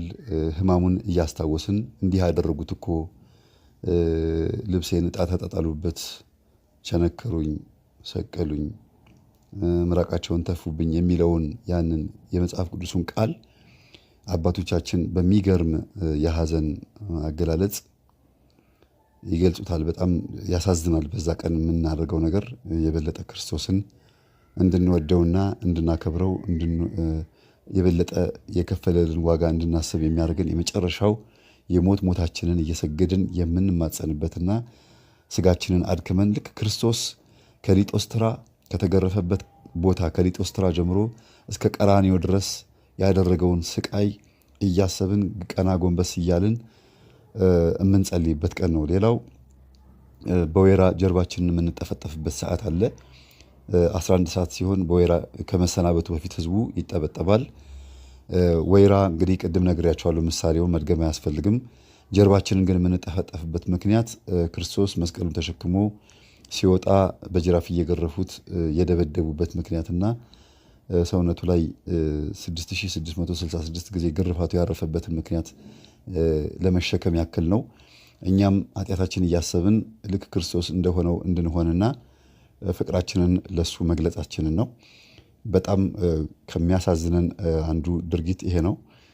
ቤተሰቦቼ እንድታስተውሉት የምፈልገውና የበለጠ ውስጣችሁን እንዲነካ ማድረግ የሚገባችሁ ነገር ቢኖር ጌታችን እየተገረፈ በመስቀል ላይ እየተቸነከረ ከመስቀል ላይ ሚስማሩ ተነቅሎ ወርዶ ወደ መቃብር እየገባ የሚፈጽማቸውን ድርጊቶች በዓይነ ሕሊናችን ስንስለው ከልባችን ሐዘን የተነሳ በዓይናችን ከሚፈሰው እንባ ጋር በተገናኘ እኛም ደግሞ ልክ እሱ ያደረገውን እንድናደርግ ሳይሆን እሱ እንደሆነው እንድንሆን ሳይሆን ቢያንስ የአቅማችንን የሰብአዊነታችንን ያክል ጌታ ሆይ አንተስ በአምላክነትህ ይህንን ቻልከው፣ ስጋ ብቻውን ይህን አይችልም፣ እኛ ግን ስጋ ብቻ ስለሆንን እባክህ መንፈስህን ሙላልን ብለን በእንባ የምንማጸንበት ቀን ስለሆነ እጅግ እግዚአብሔርን የምናከብርበት ቀን ስለሆነ ልንወደው ይገባል። በዚሁ ሰዓት ደግሞ በወይራ ከተጠበጠብን በኋላ መሬቱ በድንጋይ ሲቀጠቀጥ አይታችሁ ሊሆን ይችላል። ዲያብሎስ ተቀጠቀጠ፣ አዳም ነፃ ወጣ ተብሎ እልል ይባላል። ጎን ለጎን ደግሞ ካህናት በመቋሚያ ጫፍ ላይ ጧፍ አስረው ቅድም እንዳልኳችሁ ይሁዳ ልጁም የልጅ ልጁም ይደምሰስ ተብሎ ይዘመራል፣ ይጨፈራል። ምክንያቱም ሰይጣን እንደተቀጠቀጠ ተደርጎ ስለሚቆጠር ነው። ይሁዳ ጌታን አሳልፎ የሰጠበት ሁኔታ የዲያብሎስ ምሳሌም ስለሚሆን ነው። ጧፉ መጥፋቱ ጧፉን ከመቋሚያው ላይ አውርደው መጀመሪያ መዝሙረ ዳዊት ይጸልያል። ከዛ በኋላ ከፍ አድርገው ከጸለዩ በኋላ ጧፉን ያወርዱትና ይቀጠቅጡታል፣ ያጠፉታል ማለት ነው። የይሁዳ መደምሰስ ምሳሌ ነው፣ መጥፋት ምሳሌ ነው። ከዛ ደግሞ የዲያብሎስ መደምሰስም አብረው ከይሁዳ ጋር ምሳሌ ስለሆነ ያንንም ሁለቱንም ያካሂዱታል ማለት ነው። ጎን ለጎን ያው ቅዳሴ አይቀደስም በአርብ ቀን፣ ምክንያቱም ሕማሙን እያሰብን የምንውልበት ቀን ነው። ምን ያደርጋሉ? ቀጤማውን ወይም ሰንበሌጡን ጠቅልለው ይሸከሙትና እግዚኦታ ይደርሳል። ምክንያቱም ዮሴፍና ኒቆዲሞስ ከመስቀል አውርደው የተሸከሙትን ምሳሌ ለማሳየት ነው። እያንዳንዱ ድርጊት በመጽሐፍ ቅዱስ ውስጥ ያለው ሃይማኖታዊ ሕይወት የሚሰጥ ስርዓት ነው። ዲያብሎስን ቀጥቅጠህልናል፣ በሞትህ ሞትን ሽረህ ጠላታችንን ደምስሰህልናል፣ ከጨለማም ወደ ብርሃን ከሞት ወደ ሕይወት ከሲኦል ወደ ገነት አገባህን ሲሉ አባቶቻችን በመጨረሻም ቄጠማውን ተሸክመው እግዚኦታ ያደርሳሉ ማለት ነው። ይህንንና ይህን የመሳሰሉ ነገሮች ይከናወናሉ። በጣም ደስ የሚል ስርዓት ነው። እንግዲህ በመቀጠል ደግሞ ቀዳም ስዑርን እናያታለን። ቀዳም ስዑር ወይም የተሻረች ቅዳሜ እንላታለን። ብዙ ሰዎች በዚች ቃል ይሰናከላሉ፣ ይደነባበራሉ። ግን ዋናው ሚስጥር የገባቸው ጥቂት አባቶች ናቸው። እኔም ከነሱ ጋር ለመነጋገር ሞክሬ ነበረ። እንደምረዳው ነው የነገሩኝ። ምክንያቱም ቅዳሜ ልትሻር እንደማትችል ስለሚገባኝ ምን ማለት ነው ብዬ ጠይቄ አባቶችን ጠይቄ ነው ያመጣሁት። በተዘዋዋሪ መንገድ ደግሞ ቅዳሜ አልተሻረችም ብለው የሚሉ አባቶችም ስላሉ ሁለቱን የተጣረሰ አመለካከት ለማስተካከልም ጭምር ነው። ቀዳም ስዑር ወይም የተሻረች ቅዳሜ የተባለችው ለዚች ለአሁን ከፊታችን ላለችው ቅዳሜ ብቻ ነው። ከትንሣኤ በፊት ላለችው ቅዳሜ ብቻ ነው። የማትደፈር ቅዳሜ ማለት ነው። ቅዳሜ ሁልጊዜ አይጾምባትም ነበረ። ለመጀመሪያ ጊዜ ቅዳሜ የተጾመባት ቀን ቢኖር ይቺ ቀዳም ስዑር የምትባሏ ቀን ስለሆነች ተሻረች ለዚህ ቀን ስትባል። ምክንያቱም ጌታችንና አምላካችን መድኃኒታችን ኢየሱስ ክርስቶስ በመቃብር ሆኖ ስጋውን በመቃብር አድርጎ በነፍስ ሲኦል ገብቶ ሲኦልን የበረበረበት ቀን ነው። ሲኦልን ነፍሳትን ወስዶ ባዶ ያደረገበት የላይኛው የሲኦልን ክፍል ማለት ነው፣ ባዶ ያደረገበት ቀን ነው። ስለዚህ ቀዳም ስዑር የተባለችው የተሻረች ቅዳሜ የተባለችው ክርስቶስ በመቃብር ስጋው ያረፈበት ቀን ነው። ሌላው ለምለም ቅዳሜ ትባላለች። ያው ቅድም ነግሬያችኋለሁ፣ ቄጠማ የሚታሰርበት ቀን ስለሆነ ነው። ከዚሁ ጋር በተያያዘ ደግሞ ቅዱስ ቅዳሜም ትባላለች። ቅዱስ ቅዳሜ የተባለችበትና ቀዳም ስዑር የተባለችበት ቀን የተቀራረበ ትርጉም ነው ያለው። ለምን መሰላችሁ? ቅዱስ ቅዳሜ የተባለችው አዳምን እስከፈጠረበት ቀን ድረስ 6 ቀን ነው አይደለም? ቅዳሜ 7ኛው ቀን ነው፣ ያረፈበት ቀን ነው። ስለዚህ ቅዳሜ እግዚአብሔር ፍጥረታትን ፈጥሮ ያረፈበት ቀን ነውና አሁን ደግሞ ሰውን ለማዳን ድርጊቶቹን በሙሉ አከናውኖ በመቃብር ስጋውን ያሳረፈበት ቀን ስለሆነ በዚህ ቀን የሚጾም ቀን ስለሆነ ቀዳም ስዑር ወይም ቅዱስ ቅዳሜም ተብላ እንድትጠራ አባቶች ደንግገዋል ማለት ነው። ስያሜው የሚያሳየው አስተምህሮውን እንድናስታውስ እንጂ ምንም እንትን የለውም። ቀዳም ስዑርም አላችሁት፣ ቅዱስ ቅዳሜም አላችሁት፣ ለምለም ቅዳሜም አላችሁት አንድ ነው። ምን ማለት ነው ተብሎ ሲጠየቅ ይሄ ማለት ነው ተብሎ እንዲነገር ስለተፈለገና አስተምህሮ ከኛ ጋር እንዲንሸራሸር ስለተፈለገ ነው። ስለዚህ ሲኦልን ባዶ ያደረገበት ቀን ስለሆነ ቅዱስ ቅዳሜ ተብላለች። ወይም ደግሞ ቀዳም ስዑር የተባለችው ደግሞ በ365 ቀናቶች ውስጥ አንዷ ይችኛዋ ቅዳሜ ብቻ ተሽራ ስለተጾመባት ነው እንጂ አጠቃላይ ቅዳሜ ተሽራ ዓለምን ከፈጠረበት ቀን ይልቅ ሰውን ያዳነበት ቀን ይበልጣል ብለው ከሞት የተነሳበት ቀን ይበልጣል ብለው ቅዳሜ ተሽራለችና እሁድ ብቻ ነች ሰንበት ብለው የሚያከብሩ ሰዎች የመጨረሻ እኔ ይሄንን እንደ ውርደት ነው የምቆጥረው። ቅዳሜ የተሻረችው ለዚችኛዋ ቀን ብቻ ነው። ቀጥሎ ላሉት ቅዳሜ አልተሻረችም። ለምን? ሰንበትን አክብር ይላላ። በ10ቱ ትእዛዛት ውስጥ ሰንበትን ታከብራት ዘንድ ውደድ ነው የሚለው። ስለዚህ ቅዳሜ መከበር አለባት። ክርስቶስ ግን በመቃብር ሆኖ የዋለባትን ይችኛዋን ከ365 ቀናቶች ውስጥ 364 ቀን እንዲሆን ያደረገችው ይችኛዋ ቅዳሜ ትሻራለች። ለምን? ክርስቶስ በመቃብር ስላረፈባት ማለት ነው። እንጂ ሰንበት አልተሻረችም። የቅዳሜ ሰንበት አልተሻረችም። አዎ በእርግጥ ዓለምን ከፈጠረበት ቀን ይልቅ ሰውን ያዳነበት ቀን ይበልጣል ሲባል ግን ከቅዳሜ እሁድ ትበልጣለች ሳይሆን አስተምህሮው ነው የሚበልጠው። አስተምህሮው ቅዳሜ ዓለምን በሙሉ ለእኛ ያዘጋጀበት ቀን ያረፈበት ቀን ነው። እሁድ ቀን ደግሞ ሌላ የማዳን ስራ የፈጸመበት ቀን። ሁለቱም የራሳቸው የሆነ ፍጹምነት አላቸው። ለምሳሌ ከውሃና ከመንፈስ ካልተወለዳችሁ በስተቀር የኔ ልትሆኑ አትችሉም ብሎ ክርስቶስ ለኒቆዲሞስ ባስተማረው መሰረት ከውሃና ከመንፈስ የግድ መወለድ አለባችሁ ብሎ ተናገረ።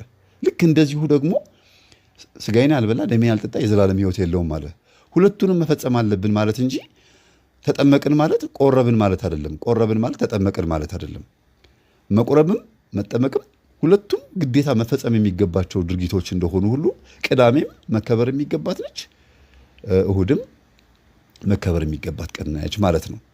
እና ቀዳም ስዑር ወይም የተሻረች ቅዳሜ ወይም ለምለም ቅዳሜ ወይም ቅዱስ ቅዳሜ ተብላ ትጠራለች ነው። በዚህ ቀን የሚከናወኑ አንዳንድ ድርጊቶች አሉ። በቀዳም ስዑር ቀን ብዙ ነገሮች ይከናወናሉ። እንግዲህ በቀዳም ስዑር ቀን መኃልየ ዘሰሎሞን ይነበባል። ምክንያቱም ተስፋ ትንሣኤ ስላለበት ይነበባል። ሌሎች ብዙ ስርዓቶች አሉ። የውስጥ የቤተ መቅደስ ስርዓቶች አሉ። እነዛም እንደየስርዓታቸው ይፈጸማሉ። ቄጠማ ግንባር ላይ ታሰራል ብያችኋለሁ። እንዲሁም ደግሞ አክፍሎት እናከፍላለን። ማክፈል ማለት ምእመናን ወደ ካህናት አንዳንድ በረከቶችን ይዘው ሄደው እሱን የሚቀበሉበትን መንገድ ነው። ሌላም ደግሞ ከሐሙስ ማታ ጉልባን ከተበላ ጊዜ ጀምሮ እስከ ትንሣኤው ጊዜ ድረስ የሚያከፍሉ ሰዎች አሉ። እንዲሁም ያልቻሉ ደግሞ ቅዳሜን ብቻ የሚያከፍሉ አሉ፣ አርብ በልተው ማለት ነው። ዞሮ ዞሮ ሁለቱም አክፍሎት ነው የሚባለው። ግን ዋናው አክፍሎት ከሐሙስ ማታ ጀምሮ ጌታችን ከተያዘበት ሰዓት ጀምሮ ሐዋርያት አልበሉም አልጠጡም። በመጽሐፍ ቅዱስ ውስጥ ጌታችን ሲናገር አንድ ነገር ተናግሮ ነበረ። ለምንድን ነው ያንተ ደቀ መዛሙርት የማይጾሙት ብለው ሲሉት ጌታችን መለሰላቸው፣ ሙሽራው ከሚዜዎቹ ጋር ከሆነ ሚዜዎች አይጾሙም፣ ሙሽራው ግን ከነሱ ሲለይ ይጾማሉ ብሎ መልሶላቸው ነበረ። ምን ማለት እንደሆነ አልገባቸውም በወቅቱ። በእርግጥ ባህላቸው ቢሆንም ግን አረዳዱ መልሱ ከነሱ ጋር አልሄደላቸውም። ለሐዋርያት ግን ተገልጦላቸው ነበረ። ቅድም እንዳልኳችሁ ጌታችን ቅዳሜ መቃብር ውስጥ ስጋውን ያሳረፈበት ቀን ስለሆነ ጌታችን ትንሣኤውን ሳናይ የትንሣኤውን ብርሃን ሳናይ ምግብ አንቀምስም ብለው ከሐሙስ ማታ ከተያዘበት ጊዜ ጀምሮ አርብ ሙሉ ቀን ውለው ቅዳሜንም ውለው እሁድ ማታ ነው እንግዲህ የምናከፍለው የምንመገበው ማለት ነው። እንዲህ አይነት ስርዓት የትኛውም ዓለም ላይ የለም። በጣም ደስ የሚልና ነፍስን የሚማርክ ስርዓት ነው። የሰው ልጅ ልጹም ካለ 40 ቀንም ያለ ምግብና ያለ መጠጥ መጾም ይችላል። ልምምዳችን የሚጀምረው ግን ከአክፍሎት ነው። ከዚህ ነው የሚጀምረውና አርብንና ቅዳሜን ሳይመገቡ ለዚያውም ሰግደው ጾመው ደክመው ማክፈል ማለት እጅግ መታደል ነው። አስቀድሰው ቆርቦ እንዴት አይነት መታደል ነው! ይሄንን ስታዩት ምን ያህል ለነፍሳችን እንዳደላን እኛ ኢትዮጵያውያኖች በተለይ አባቶቻችን ትልቁ ስርዓታቸው ጾሙ መብዛቱ፣ ቅዳሴው ሰዓቱ መርዘሙ፣ ስርዓቱ መብዛቱ፣ ህግጋቱ እንዲፈጸም መደረጉ ምን ያህል የነፍስ ትኩረት ገነት የሚያስብላትም ኢትዮጵያን ይሄ ነው። የኦርቶዶክስ ስርዓት ፍጹም የሆነ ስርዓት የሚያስብላትም ይሄ ነው። ትኩረታችን እኛ የሽሮ በርበሬ ላይ አይደለም፣ ወይም ደግሞ ሱፍና ከረባት ላይ ወይም ደግሞ ምድራዊ መኪናና ቪላ ቤቱ ላይ ከብቱና እህሉ ላይ ሀብቱ ላይ አይደለም። ትኩረታችን የነፍሳችን የመዳን ጉዳዩ ላይ ስለሆነ እዩት ስርዓቱ እንዴት ደስ እንደሚል።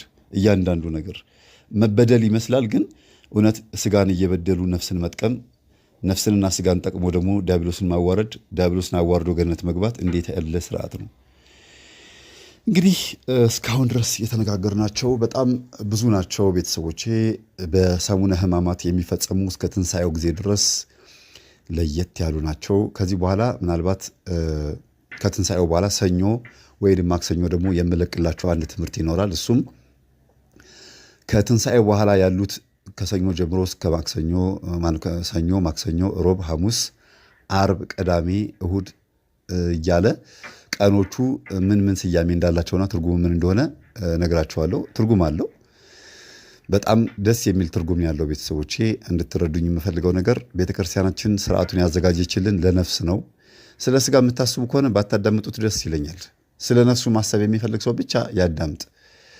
አቤት የስርዓቱ ብዛት፣ አቤት የህጉ ብዛት፣ የስም ብዛት ይላሉ ብዙ ሰዎች። ግን እኛ ደግሞ ምን እንላለን? አቤት ነፍሳችንን ለመጥቀም አባቶቻችን የዘየዱልን ዘዴ፣ አቤት ገነት እንድንገባ ያደረጉልን ጥበብ፣ መንግሥተ ሰማያትን እንድንወርስ ያደረጉልን ስርዓት በጣም ደስ ይላል ብለን ዲያብሎስን እናዋርደዋለን፣ ወይም በእኛ ቋንቋ ኩም እናደርገዋለን ማለት ነው። እነዚህ እስካሁን የጠቀስኩላችሁ 1 ሰዓት ከ40 ደቂቃ ሙሉ ያወራነው ምንድን ነው? ቤተክርስቲያናችን ከሰሙነ ሕማማት ከሆሳዕና ማግስት ጀምሮ እስከ ቅዳሜ ሌሊት ድረስ የሚፈጸሙ ስርዓቶች ምን ያህል ሕይወትን የሚጠቅሙና ነፍስን የሚመግቡ መሆናቸውን ብቻ ሳይሆን መጽሐፍ ቅዱስንም እንድናነብ የሚገፋፉ፣ ስንክሳሩን ገድሉን እንድናስተውል የሚገፋፉ፣ ስጋችንን እየሰገድንበት እንድናደክመውና ነገ በትንሣኤ ደስ ብሎት እንዲነሳ ያኔ እኮ የደከምኩት ያኔ እኮ የሰገድኩት ዛሬ እንድነሳበት ነው ብሎ ስጋ እንዲመካ ማድረጊያ ነው። ቅዱስ ጳውሎስ ምን አለ? ልመካ ቢገባኝ እመካለሁ እሱም በክርስቶስ ኃይል ነው ብሏልና የሚመካ ቢኖር በእግዚአብሔር ይመካ ይላል በመጽሐፍ ቅዱስ ውስጥ። ቅዱስ ጳውሎስ በጣም ደሳስ የሚሉ ቃላቶችን ይናገራል። ስለዚህ በትንሣኤ ጊዜ ስጋ ሲነሳ በጣም ደስ ብሎት እንዲነሳ ዛሬ ደክመን ሰግደን ላባችንን አንጠፍጥፈን በጾም በጸሎት ተወስነን ዲያብሎስን ድል አድርገን እንድንነሳ የትንሣኤ በኩራችንን ክርስቶስን ከፊት አስቀድመን መስቀላችንን ማተባችንን ፊት ለፊት አድርገን ግንባራችን ላይ ምልክታችንን አድርገን የበጉ ደም ማህተም ማለት ነው ስጋና ደሙን ተቀብለን በእጃችን አፋችንን ሸፍነን በተግባር የሚገለጥ ክርስትና ማለት ነው። በተግባር የሚገለጥ ክርስትና ክርስቶስ በተግባር የሚገለጥ ክርስትና ነው አስተምሮን ሄደው። የተሸፋፈነ ነገር ምንም አላሳየንም። ግልጥልጥ ያለ ፊት ለፊት የሚታይ ነገር ነው። እምነት በልብ ነው እየተባለ ማተብ የሚበጠስበት እምነት አላሳየንም።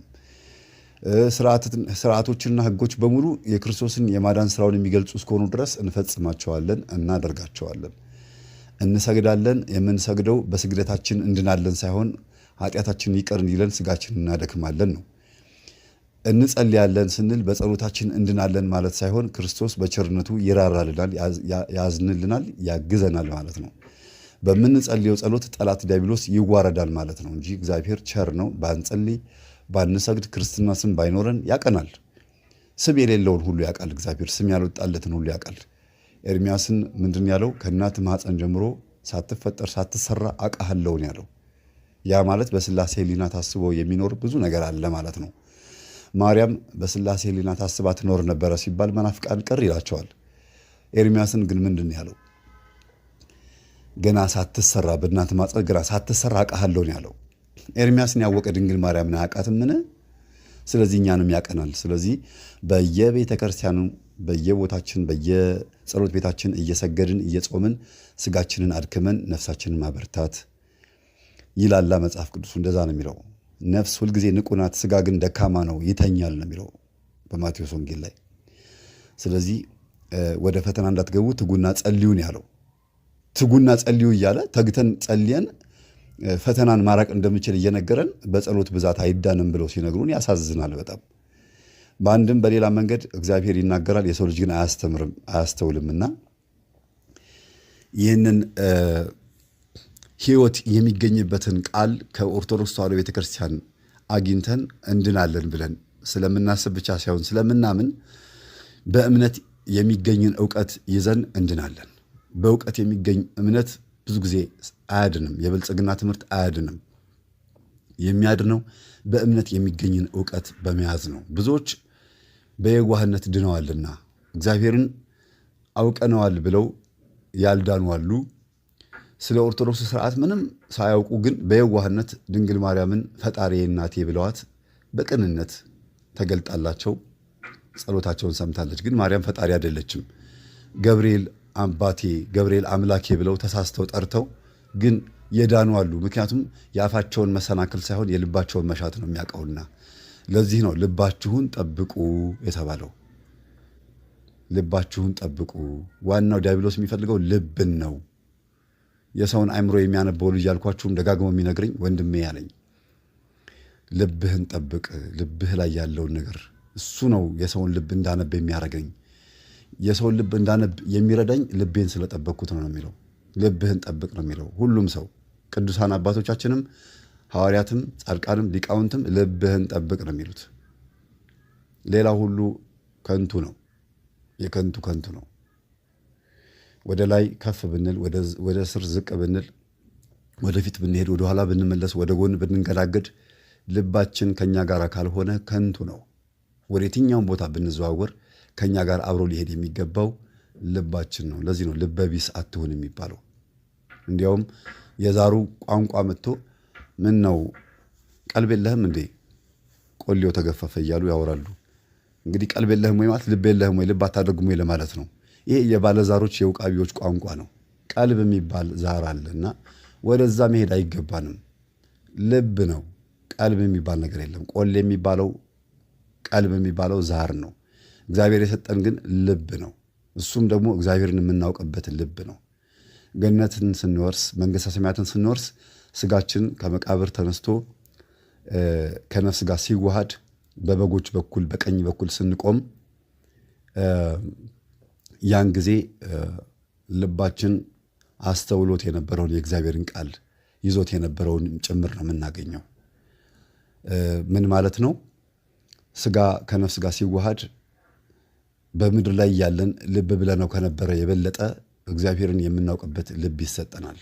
አዲስ ልብ ይለውጥልናል። አሁንም ቢሆን በስጋና ደግሞ አዲስ ልብ ተለውጦልናል። ግን የበለጠ እንዲያውም አዲስ ፀሐይ አያስፈልጋቸውም፣ ሌላ ጨረቃ አታስፈልጋቸውም፣ ከዋክብትም አያስፈልጋቸውም። እሱ ራሱ ክርስቶስ ያበራላቸዋል። በገነት መንግሥተ ሰማያት ራሱ ክርስቶስ ያበራላቸዋል ነው የሚለው። እንዲሁም ደግሞ እንዲህ ይላል፣ ማንም እግዚአብሔርን ስማ እሱ እኮ እንዲህ ነው ብሎ የሚያስተምር የለም፣ ሁሉም በልቡ እግዚአብሔርን ያውቀዋልና ነው የሚለው። ስለዚህ አዲስ ልብ እንዲኖረን ስጋና ደሙን መቀበል አለብን። ልባችሁን ጠብቁ። የቤተ ክርስቲያናችን ስርዓት እጅግ በጣም ደስ የሚል ስርዓት ነው። ሰሙነ ሕማማት ይህን ይመስላል። ቤተሰቦቼ ስለነበረ ሰዓት ሁሉ የአምላካችን ስም የተመሰገነ ይሁን። ወስብሐት ለእግዚአብሔር ወለወላዲቱ ድንግል ወለመስቀሉ ክቡር ለዘላለሙ አሜን። ጌታዬና አምላኬ መድኃኒቴ ኢየሱስ ክርስቶስ ሆይ ፍቅርህን ለእኔ ለማሳየት ያሳየህኝን ሕማም ሳስበው አመመኝ።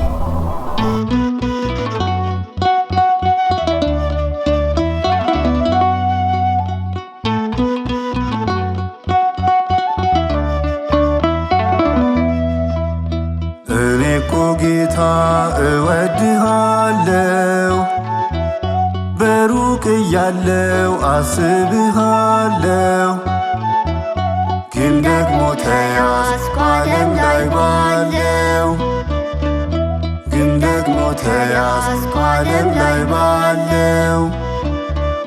ሳበኝ ጌታ ሆይ ሳበኝ፣ ቤትህን ናፍቄአለሁኝ። ሳበኝ ጌታ ሆይ ሳበኝ፣ ቤትህን ናፍቄአለሁኝ።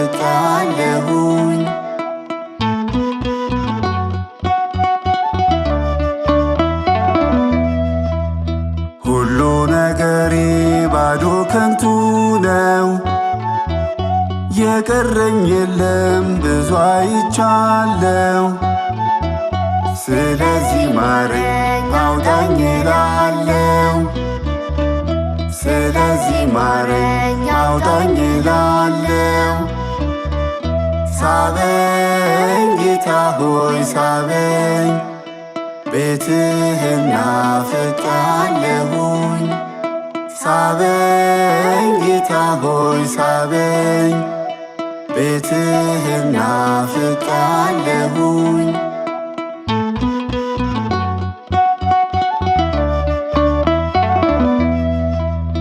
እንደ ጠፋው ልጅ ጠፍቼ ብቀር ዛሬም ግን አለው በማተቤ ክር።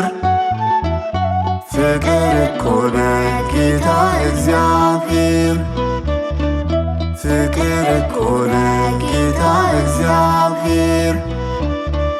ሳበኝ ጌታ ሆይ ሳበኝ፣ ቤትህን ናፍቄአለሁኝ። ሳበኝ ጌታ ሆይ ሳበኝ፣ ቤትህን ናፍቄአለሁኝ።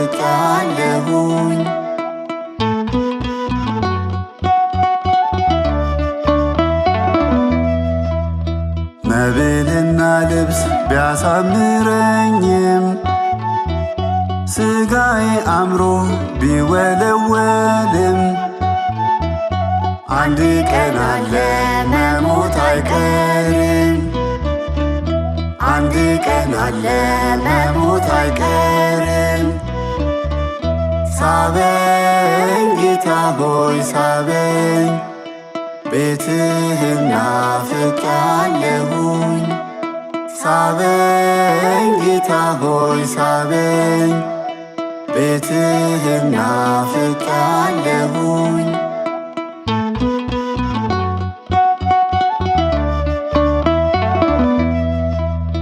መቼ ዝም አልከኝ ኢየሱስ ፍቅር፣ ትጠራኛለህ በብዙ ነገር። አመፅኩኝ እንጂ ወደኸኝ ነበር፣ አመፅኩኝ እንጂ ወደኸኝ ነበር።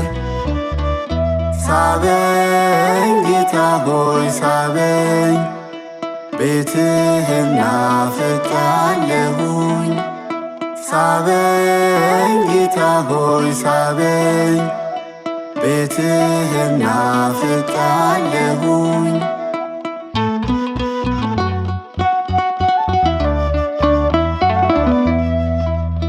በኃጢአት ወድቄ ዝም ስትለኝ፣ ትዕግሥትህ አልቆ ጠልተኸኝ መስሎኝ።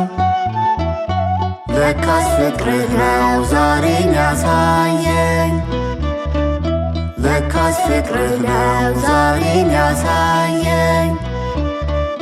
ሳበኝ ጌታ ሆይ ሳበኝ፣ ቤትህን ናፍቄአለሁኝ።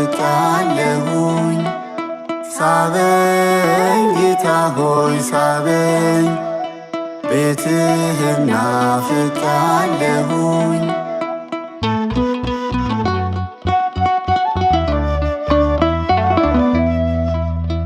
እኔ እኮ ጌታ እወድሃለሁ፣ በሩቅ እያለሁ አስብሃለሁ። ግን ደግሞ ተያዝኩ ዓለም ላይ ባለው፣ ግን ደግሞ ተያዝኩ ዓለም ላይ ባለው። ሳበኝ ጌታ ሆይ ሳበኝ፣ ቤትህን ናፍቄአለሁኝ። ሳበኝ ጌታ ሆይ ሳበኝ፣ ቤትህን ናፍቄአለሁኝ።